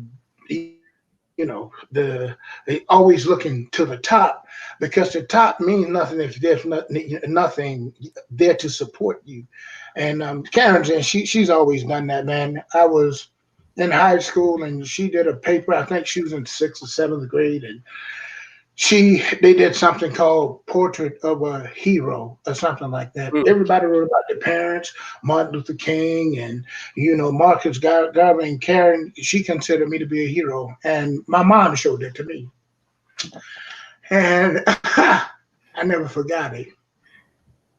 So anyway, that's part of our upbringing. You know, we kind of have that understanding. And I'm not going to go up and beat you up if you don't praise the way that I praise. I love and I have my relationship with God. And I believe that if we are trying to do good to people, with people, for people, and all people at all times, then, you know, whether you celebrate this way, whether you sing that way, whether you praise that way, okay, I can enjoy all of that. But at the end of the day, you know, what are we to each other? So, you know, you made a great point there. You said that we've been there before. I know I've heard you talk about your times as a student at FAMU. I know I've had times as a student at Howard, even in New York City, you know, times where I had to figure out what I was going to eat. The great Kenneth Whalum, a good friend of mine, Kirk Whalem's nephew, I remember when we both used to play at Greater Alameda Cathedral, sometimes we didn't know what we were going to eat. We'd stop at Penn Station and get popcorn, and that was our dinner for the day. And, you know, we'd split an Uber together or take the train back, you know, and now I'm so honored to see where he is in his career, you know. But you're right. Our family, our community has shown us that we know how to be abased and be abound, as the Bible says, but we know how to survive, and we know how to come together when times are hard, when times are up, when things are looking good. You know, we save, or the community can share. And I see that your mother's watching. They said your mom's watching too now. And I saw your sister Karen ask this question, but I want to put it like this.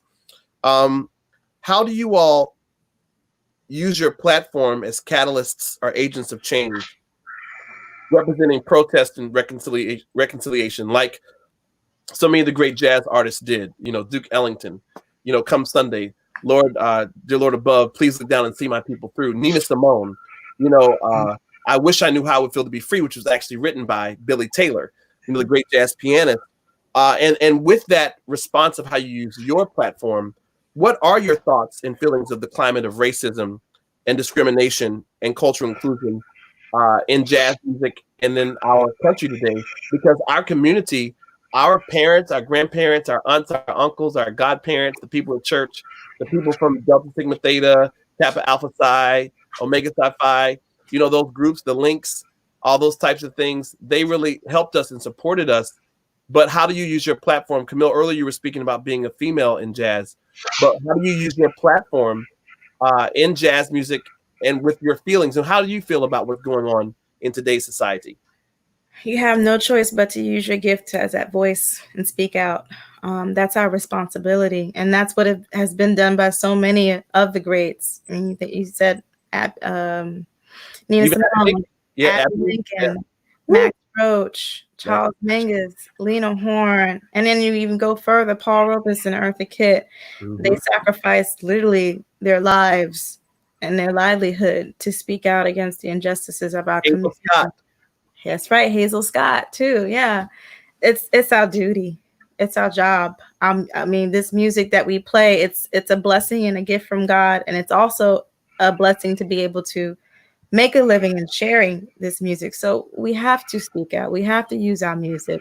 A couple of weeks ago, I was really moved by what was happening in our community and what happened with George Floyd and Breonna Taylor. And I found myself frustrated because I couldn't put to words exactly how I felt. I had so many emotions and so many feelings because of what was happening, what has been happening. And I woke up one morning and the lyrics just came to me and I wrote them down. And Daryl and I, we ended up talking and we created this piece called Time to Make a Change Now. And it was healing to be able to do that. But at the same time, it felt so right to do that, because a lot of times there's people that see what's happening and they're in the same boat where they can't express it in words. There's not enough words, and you're frustrated, you're angry, you're sad, but people need to know that they're not alone in how they feel, and that sometimes that music is that spiritual balm that can heal them, and that can also get the message out there and continue to speak out for those who can't speak. So it's our duty and it's our job, and we have to keep it going and use our music to do that. And I saw you recently do some stuff with Jazz at Lincoln Center, even for the memorial for us all at Lincoln Center, the initiative that Wynton also pushed. You know, we know he lost his father while being sequestered at home during COVID-19. That's, Yeah. Alone in his place Yeah. in New York City. That's hard. And then, Wycliffe, I saw where you and some other trombonists like Weston Sprott, the principal trombonist of the Metropolitan Opera Orchestra, you all came together. And, we have so many people on here. We have Jamal Moore from Augusta, who's doing great things, who's on NBC. In LA, we have Patrick McCoy out of the DC area, Laquita Mitchell. We saw Cyrus Chestnut's wife, Charlotte, on here. We have people that are watching from all walks of music. And the reason I said jazz and beyond, I don't consider you all just to be pigeonholed jazz musicians. You all really represent American music, and you represent Black music, and you represent people of color. So Wycliffe, for you, being born in the South as well, and going to Florida A&M, that was a little joke. I mean, how have you seen a change, or what do you feel now? Because, your children now are growing up in this society where we as African-American men and women are, we're an endangered species. Like, I'm sometimes afraid to wear my mask and ride my bicycle. I went to the store today to 7-Eleven to get some peach tea. Georgia, we like peaches there. And I got some peach tea, and there was a man there who was of maybe Arabic descent. And we were both, in the coolers getting drinks out. And there was a lady who was not of color. And she jumped back and looked at me, and, I really had to gather myself, because being from the South and having parents who were born in the 30s, I've experienced being called the N-word in Augusta, in a McDonald's, being called a monkey, and at school. And my tolerance for that kind of stuff is very low right now, because it angers me, and it's enraging to see the way things are happening, these injustices. But I know I should keep quiet, but if my parents were around, they probably would not keep quiet, So how do you feel? You're not that much older than us, but we have a few weeks maybe above Camille and myself. How do you feel? Are you upset? Are you angry? Are you fearful? Do you use your voice, your music, or are you fearful? Because some people can't use their art to do that because they don't want to lose their gigs. Yeah, that's a whole topic for a whole nother show, but I'll be brief. Yeah, I'm all of those things. I'm pissed off. I want to go ride my bike. Yeah, I have a motorcycle. I want to get my bike, and now I think, wait a minute. When I get on my bike, should I take my pistol? Yes. Do I? Yeah, I have a concealed weapons license. Right. And when this thing jumped off a couple of months ago, I went to go try to buy some shotgun shells. Couldn't find them. Then I found a store where I could get some. And not that I don't want to hurt anyone, but I think a part of the problem, we will not. And if you don't like guns, you don't like guns. I grew up in a house with guns, and I haven't had them for quite some time. But if we are not armed to protect ourselves, I mean, think about it. When you saw the National Guard or that police force push that elderly white man down and then lied about it, they don't care about anybody. So am I mad? I wake up every morning trying to say why. I had CNN on 3 televisions in my house: the living room, the bedroom, and then the office in the middle. And I got to where the past couple of weeks I just had to turn it off. How do we use our voice? I think that while we're writing songs, we should have dialogue. Like, I'd like to talk to you, Camille, about your song. And I was having a talk with a very good friend of mine, Cheryl Boger, the other, I don't know, last night or 2 nights ago. And sometimes it's difficult when someone else has to talk about what you are experiencing. And you know how sometimes we used to say it's a Black thing, you wouldn't understand. Sometimes it has to come from us. So we have to educate ourselves, and we have to educate everyone about, what we're feeling and why. But we have to educate ourselves also about what's going on. I did the score to a silent film Oscar me show, Within Our Gates. And you may know that D.W. Griffith's Birth of a Nation was a celebrated film. It was considered a masterpiece, shown at the White House, but it showed African Americans basically as buffoons, and it was white men in blackface, and it did not depict us in a great light. Oscar Michaud's film, he released it in 1919, published in 1919, released in 1920. He shows the ups and downs. He showed the illiterate, but he also showed the educated, black and white, from the North and the South. It gave a more realistic depiction. And I've only performed that film 4 times. The first time in New York and Columbia back in 2011, an elderly black couple got up and left because of a scene with a hanging, a lynching. And you didn't even see it. It was just implied. The second time we were at Symphony Space in 2013, another couple got up and left during the hanging scene. And we did it in Savannah in 2015. A family got up and left because it was a bit much for them to see. But then I asked myself, when I look at Transformers and some of the movies, before the movie starts, 25 people have gotten killed, heads slashed off, guts, this, and then you show a simple scene about a black family about to get hanged and burned. It hits a little close to home and it hurts. But we started having a conversation that night, after the film, and I want to continue the dialogue. I think we have to talk about it. And nothing against our white brothers and sisters, but it's going to be hard for you. You can't tell my story. You can only talk about what you see. But when you talk about how we grew up in the South, Damien, I remember my mom, just reminding us of, what things were. I'm like, Mom, what you talking about? That's the old days. Don't bring them people over here. Don't do this. Don't. And I'm like, and right now, it's like I'm scared. I'm scared for my children. I'm like, now try to talk to my sons and say, hey man, it was already crazy, but now it's on film. It's being filmed daily, and it's like, so. And I think the music is going to have a lot to do with the healing. But I think, like the tune that you wrote, Camille, I haven't heard it. I want to hear it. I want to buy it. But I think we should start having dialogues about what these songs, what they mean, and where they come from, and how they are birthed, and it's out of these tragedies. Until we sit down and have a conversation about it, and not just talk.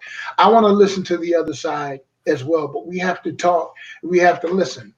In the meantime, man, sometimes I just feel I feel like doing something. I feel like I'm becoming something that's not of me, because it's like I heard someone say, if you abuse a dog long enough or an animal long enough, eventually you're gonna back him to a corner. He's just gonna come out. I don't care who you are.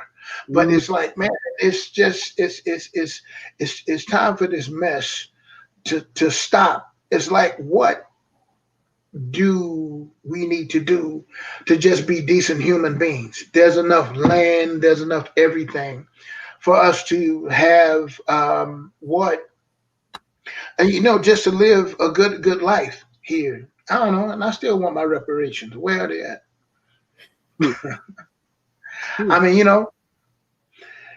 it's it's time for that. And I'm seeing a lot of things. A good friend of mine, Doug Yo, just wrote something. Yeah, I'm a trombone player, and one of the trombone pieces that was considered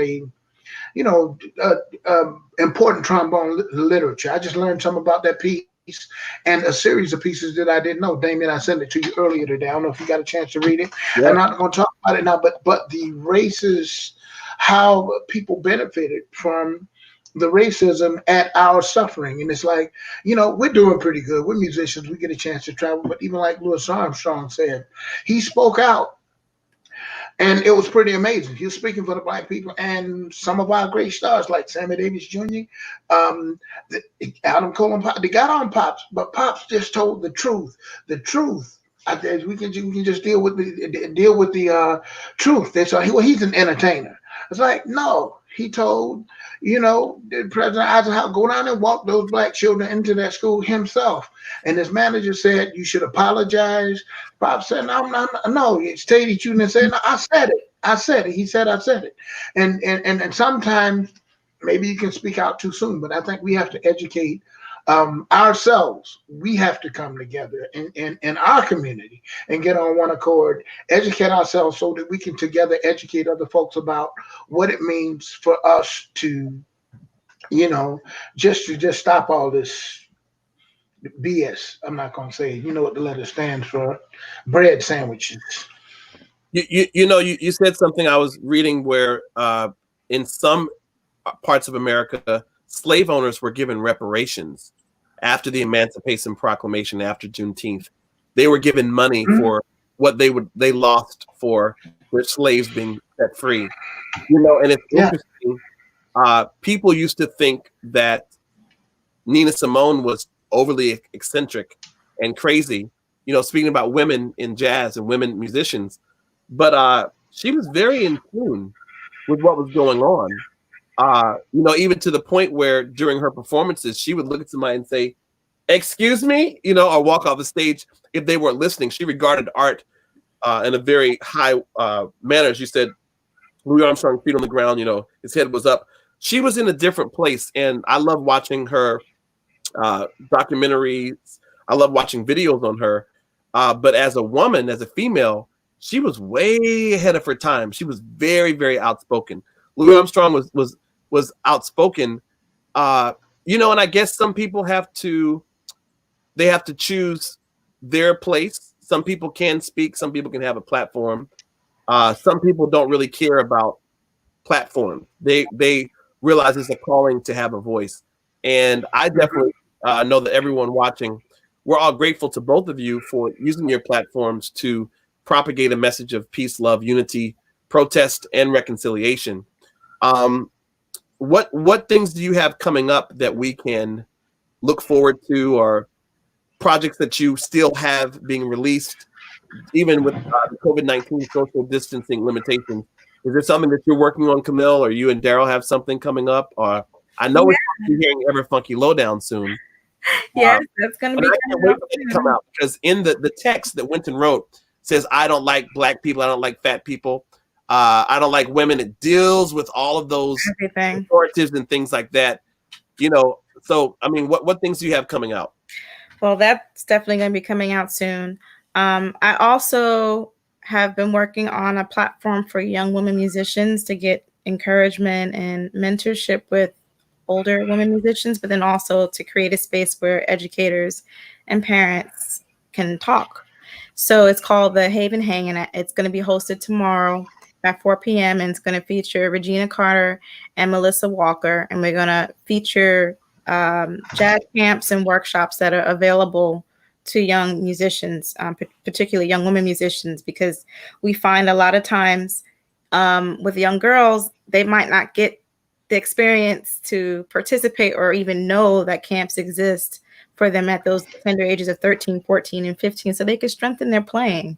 So this is a platform that I've been doing twice a month, and you can go to www.camillethurmanmusic.com/thehavenhang to find out the schedule. We had Dee Dee Bridgewater last week, and she spoke the freaking truth. And it wasn't just for us, it was for everybody. So I encourage people to join us for our sessions, and it's helpful and beneficial to everybody. Even if you're not a musician, it's great for life.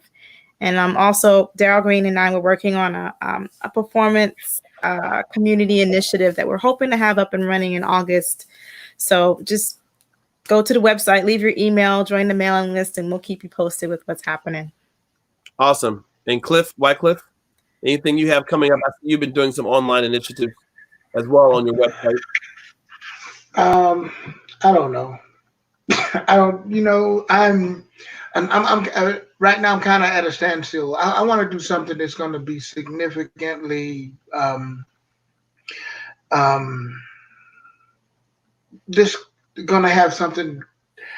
I want to do something that is significant to what's going on right now. I feel like when I go back and listen to music that I've written, a lot of times it's just a one-off. And I was having a conversation with a friend the other night, and it was asking the question, what can we do about this? It's like, I've never been one to get too political about anything, but I want to create something where we can all come together to bring about this change. Because for us, we're out on the road and we're playing. They can get pretty plush. May not be rich, but sometimes we don't have to deal with it. And now, sitting home through COVID-19 and racism 2020, this is it's really difficult for me. It's hard to smile. My music, and listening to music of others, it's a great source of inspiration. But it's like, how can we talk to the people? How can we speak and have a conversation that might actually bring about, this change? Because with all of this going on, it's like, okay, COVID-19 is killing 75% African Americans. And I'll say, well, that's not enough. We're going to kill some more. And so then, now you got knees on the neck, guns in the back. And now some brothers hanging out in California. It's hard for me to think about. I put a record out last year. Normally, I recorded a record last year. I just put it out. I'm kind of at a standstill. It's like, wait, jazz is cool.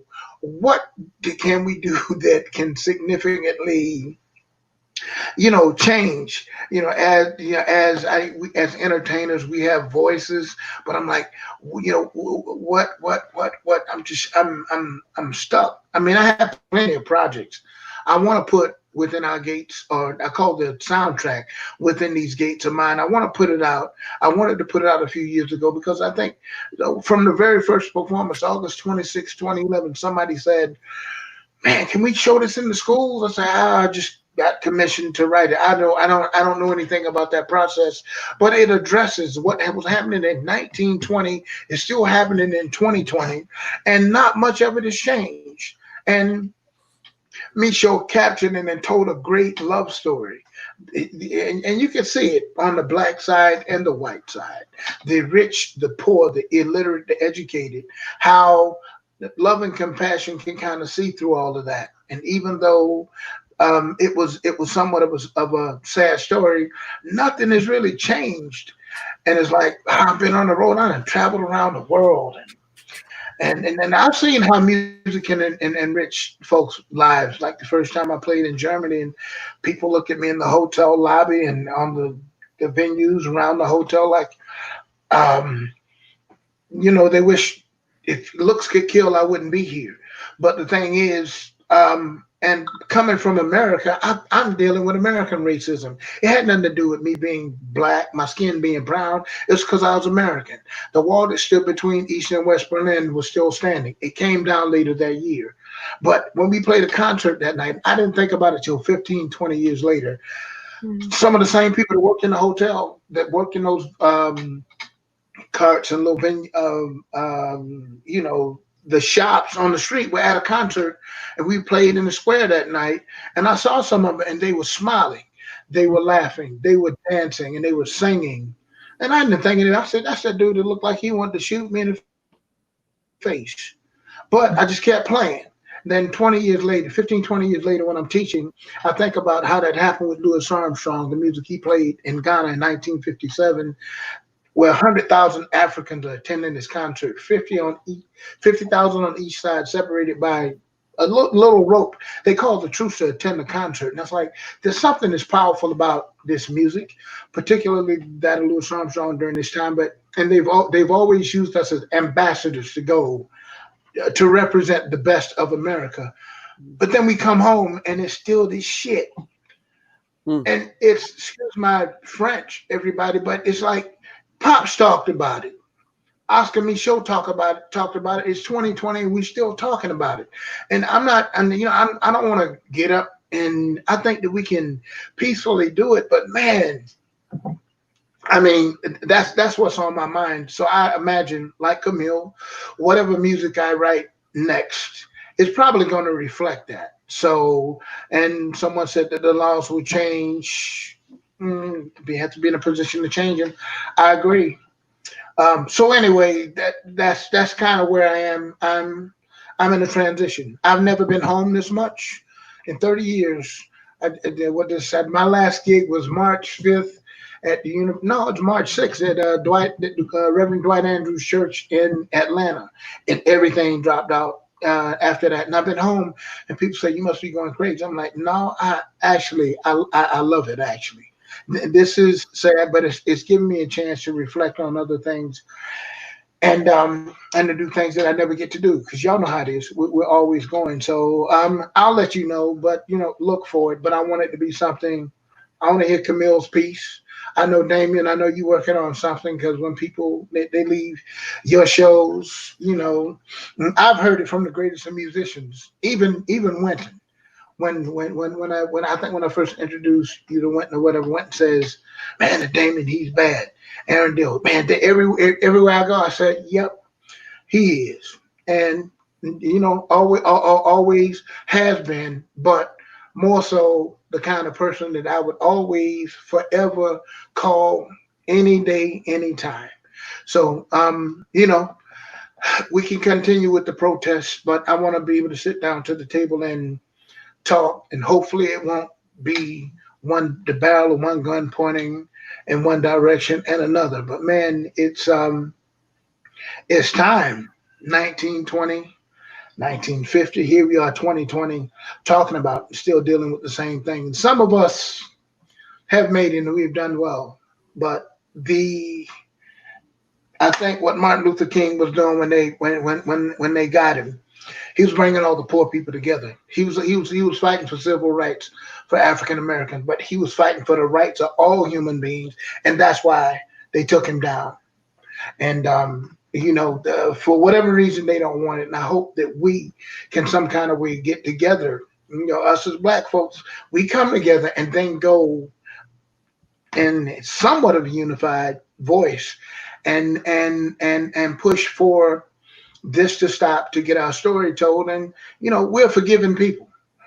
And I've heard somebody say, well, sometimes we're too forgiving, and I think it's a great trait to have. But man, I'm pretty mad. I'm pretty upset about it. Anyway, I would love for you all. We're about to sign off soon, but anyone who's watching on YouTube or Facebook, if you could please type a question in the comments now. This is your time to type a question. Don't be afraid. You can type the question and we'll present it if it's for Camille or Wycliffe or for both. Wycliffe, I see that we have your son. You can look at the screen. He says, "Hey, y'all, glad I'm able to tune in." Cliff, hey. excellent. He's on. What's up, Cliff? Yes, and indeed. These comments are great too. What's very interesting, you mentioned something, and I just want to share this. I know I shared it on a platform for a town hall for Manhattan School of Music where I'm on the faculty. But it's interesting. I said the exact same thing.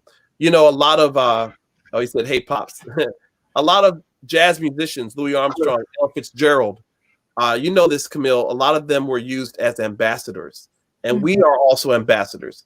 You all are very humble, but we stay at fine hotels when we travel. We ride, first class at times. We ride coach class. It doesn't matter. We ride in limos. People treat us as if we are kings and queens and princes and princesses. You're a princess.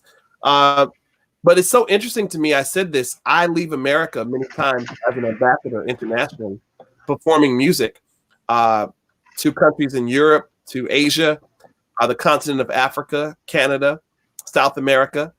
And it's so interesting that I'm treated with such graciousness. And then I come back home, and I will never forget the time I was wearing a tuxedo, just coming from a performance at Lincoln Center.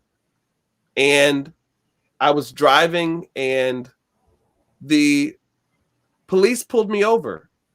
And they said, "Sir, what are you doing in this kind of car?"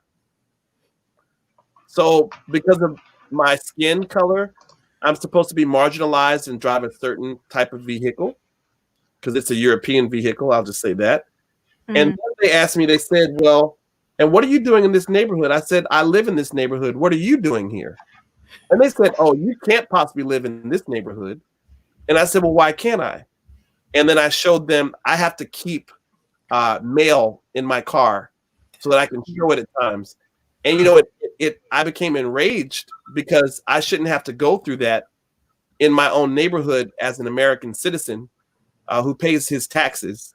And I represent our country internationally all the time, but yet here I'm questioned. And then he's like, well, why are you dressed up? And I said, I just came from performance. He said, performance? Are you sure you weren't, cooking or cleaning somewhere? And I was very offended. And at that point, I knew I just had to silence myself because I thought about all that my parents went through being born in the 30s. I was adopted. And, I just showed him the program from Lincoln in the playbill. And then he said, oh, so you really are a musician. Oh, okay. But it's sad that people like me are judged based on their skin color.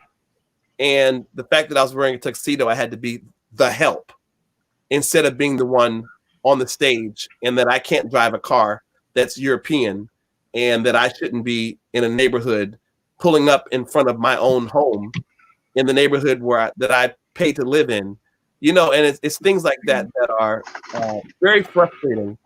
And like as I was saying with Camille before you came on, it's so interesting that 1920 supposedly started the Harlem Renaissance. I don't think the Renaissance has ever ended, but we're still dealing with the exact same issues today. So if anyone has any questions, you all can ask questions. And maybe people don't have questions. A lot of people have written in, and people are texting me, and people are calling because they're enjoying it. I've enjoyed tonight. I've enjoyed everything that you all have said. Is there anything that you all would like to add or say before we close? Wycliffe? I'll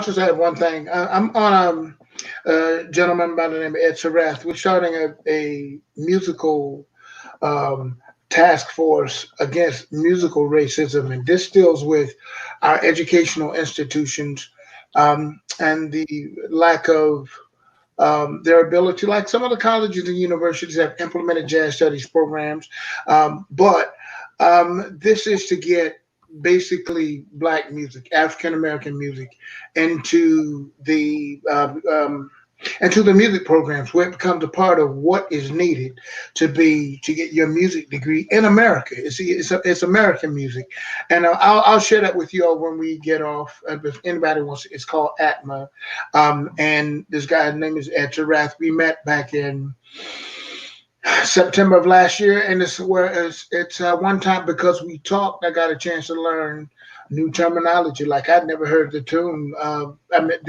term white fragility, and I got a chance to see it firsthand.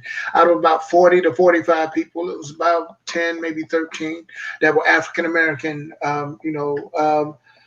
educators that are, we teach in colleges and universities, and we're talking about disparities outside of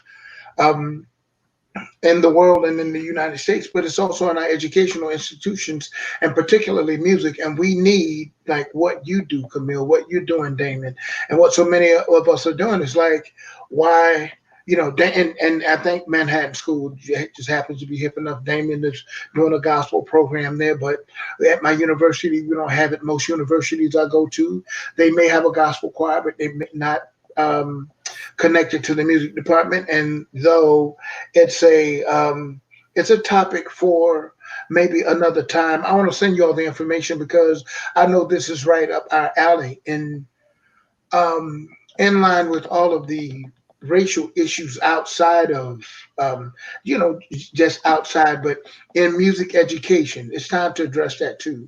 And so we're putting together a musical task force, which means it has to go all the way up to NASM, the National Association of Schools of Music, to make this change, because everything we do in America still, it deals with it's Eurocentric, and which is cool, but it does not prepare us for what we need to and what we're trying to do today. But anyway, that's something else that I'm doing. It just came to me, so that's it. Camille, anything? That's amazing, and I'm happy you're doing that, Wycliffe, because it's so needed. I just did a conference a couple of months ago, and I'll never forget, this woman came to me, a sister, and she came to me. She's like, you're the first Black person and Black woman that this conference ever had lead a band in the history of this institution for the last 40, 50 years. And it dawned on me, because I was like, how can we play jazz music, but we don't have the people that this music comes from? teaching the culture. There's something missing with that. There's something wrong with that. And it actually happens a lot more often than we think. And something needs to change because we need to be able to teach our music. Even in the HBCUs, somebody just put that up on the screen because I did go to an HBCU, and most HBCUs even turned their noses down. And I remember that happening. I was flabbergasted when I was in college that we studied from the grout the history of Western music, and I went up to George Gershwin, but we didn't touch on Duke Ellington. I'm like, one of, if not the most prolific composer from the United States. And I'm like, and our music history teacher, rest her soul, it was not in the curriculum. They weren't interested. And so there's a lot to be done there, but I really want to share it with you all and anyone else that may want to get that information, because we need this. It doesn't, and I'm telling you, most of the people that were at that conference, they were white. They know. But one of the things that came up, they said, well, how do we get someone that's qualified to teach, gospel music if they don't? I said, the people that are qualified probably don't meet the requirements that you need to get into your music school. I said, there are plenty of people that are qualified, but they may not have the degree that you. I said, you need to either loosen the reins or widen the door so you can let the people that are qualified come in, because they may not have that Eurocentric music education. But you're talking about people that play gospel music, they can teach gospel music. I said, they may not have had that quote unquote formal training, but this is if you want to learn how the music is done, and how, things are taught and how we learn and how we teach that music, we have to open the door so we can come in. So I definitely want to share with you, and anyone else that wants to know, I'll send it to you, because we're trying to get it. It's called, I think I just looked in the email from Ed Sarath. He said the third pandemic, the musical racism, because, we've been very fortunate, but it exists. And it even exists in our HBCU. So anyway, I'll be quiet because I know we've been on the phone for 12 hours. This is great. I was looking up at my Grout Paliska. Patrick McCoy said it. A history of Western music. That was the standard for all music history courses. We mentioned this 2 episodes ago with Dr. Tammy Coronado, the president of the Society for American Music, African American female. She's amazing, from Virginia State University and teaches at Miami University. We were talking about the Bible that I like to use in my African American music history course, even that I teach at Manhattan School of Music. Eileen Southern's book on the music of Black Americans. That's a great text. That people can get. Now I'm going to put them on the spot, everybody. I'm going to introduce the next episode, and then I'm going to have Camille sing. I'll start off with the song. I'm not even going to tell her what it is. And then Wycliffe can maybe sing it too. I've never done this before on an episode, but they're really amazing. So just hold tight. I'm going to introduce the next episode. They don't even know what they're going to sing. They'll sing it separately because go with, the latency. It may not sound the same. And I agree with you. FAMU should acknowledge the great Wycliffe Gordon. And yes, it's true. Gospel choir is slowly starting to become a part of regular courses at colleges, universities, HBCUs, and conservatories. Okay, so I'm super excited about next week's broadcast, the episode, because it features 2 of my friends who have actually been a part of Chorale Chateau, who performed with Wynton Marsalis and the Jazz Lincoln Center Orchestra. And that episode is going to be on the topic Music and Divinity with Dr. Sharice Barron, who's currently a professor at Brown University. She has her undergraduate degree from Harvard University in computer science. She has her Master of Divinity degree from Yale School of Divinity. And she has her doctorate in religious studies, her PhD from Harvard University. And then we have Dr. Corey Hunter, who's a professor at the Eastman School of Music. Currently, he started the first African-American music history course at Eastman School of Music that he's teaching there at the University of Rochester. He went to Princeton University for his PhD. He has his Master of Divinity from the Yale School of Divinity. He also was a part of the the Boys Choir of Harlem, the Choir Academy of Harlem, and he's a tenor. And Sharice Barron is an alto, but she also plays pipe, organ, and piano, and she reads music. They both read music. And we're going to talk about music and divinity, so you do not want to miss that. It's going to be an excellent episode with my friends there. And Judy Bell said, thanks, Lucius, for the foundation. Yes, I believe she's talking about your father, Lucius. And yes. The middle initial up there, too. They said your nickname used to be Arnold. No, that's my middle name, but that's my sister also. Yes. Yeah, so this is the song I think I'd like for y'all to sing now. Wycliffe can sing in any key. I can sing in any key. I'm not warmed up, but I want Camille to be able to do a little scat or something. So I have not warmed up, but I'm going to attempt to do this song. I'm sure they both know it. So let's see. You can go first, Camille, then you can end Wycliffe, I guess. Maybe we'll go back around. So this is for you, Camille, because I'm trying to put in the key that exposes your range. Let's see. Okay. We shall overcome. We shall overcome. We shall overcome someday. Ooh. Oh, deep in my heart, I do believe, but I don't.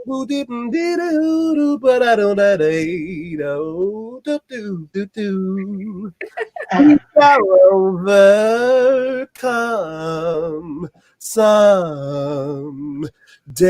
Come on, Camille Thurman, and sing this song anyway you want to, any verse you can. No, we walk hand in hand. We'll walk hand in hand. Oh, we walk hand in hand today. La la la. In my heart, I do believe we shall overcome someday.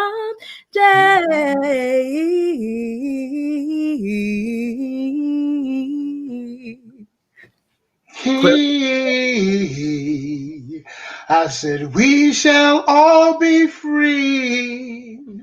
I said, we shall all be free. I said, we shall all be free.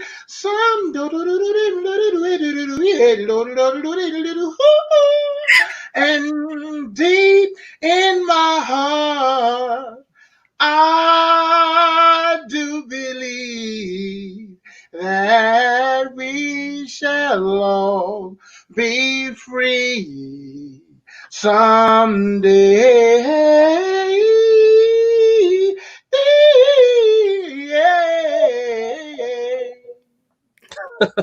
Wow, everybody, you've just been serenaded by the great musical mastermind Camille Thurman and the great musical mastermind Wycliffe Gordon. Thank you all so much. You can check out Camille Thurman at CamilleThurmanMusic.com. And you can check out Wycliffe Gordon at WycliffeGordon.com. I believe that's correct. Camille, what's your social media, Instagram, or what is your Facebook? Instagram is Camille Thurman and Facebook is Camille Thurman Music. Yes, and Wycliffe, what is your Instagram or your Facebook? However you all find that out before, it's the same way. I have no idea. I don't. Yes, Facebook, yes.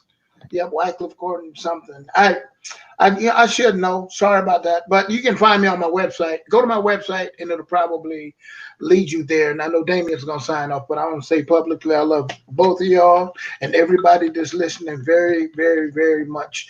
And give flowers while folks are living. Give them love while they're living. And I love y'all. Camille, Damien, thank you. And I'll announce something too to you all. I think after that, my next project, I have to have Camille and Wycliffe, and we all have to do something together, playing and singing, because this was great. This was great. Yeah. Definitely. Say when. Yes, definitely. thank you all so much. Thank you all for tuning in. I look forward to seeing you all next week where we talk about music and divinity. And Wycliffe and Camille, hold on one second as I sign off. Thank you all so much. Thank you, Damien. Love you. Love you too. All right.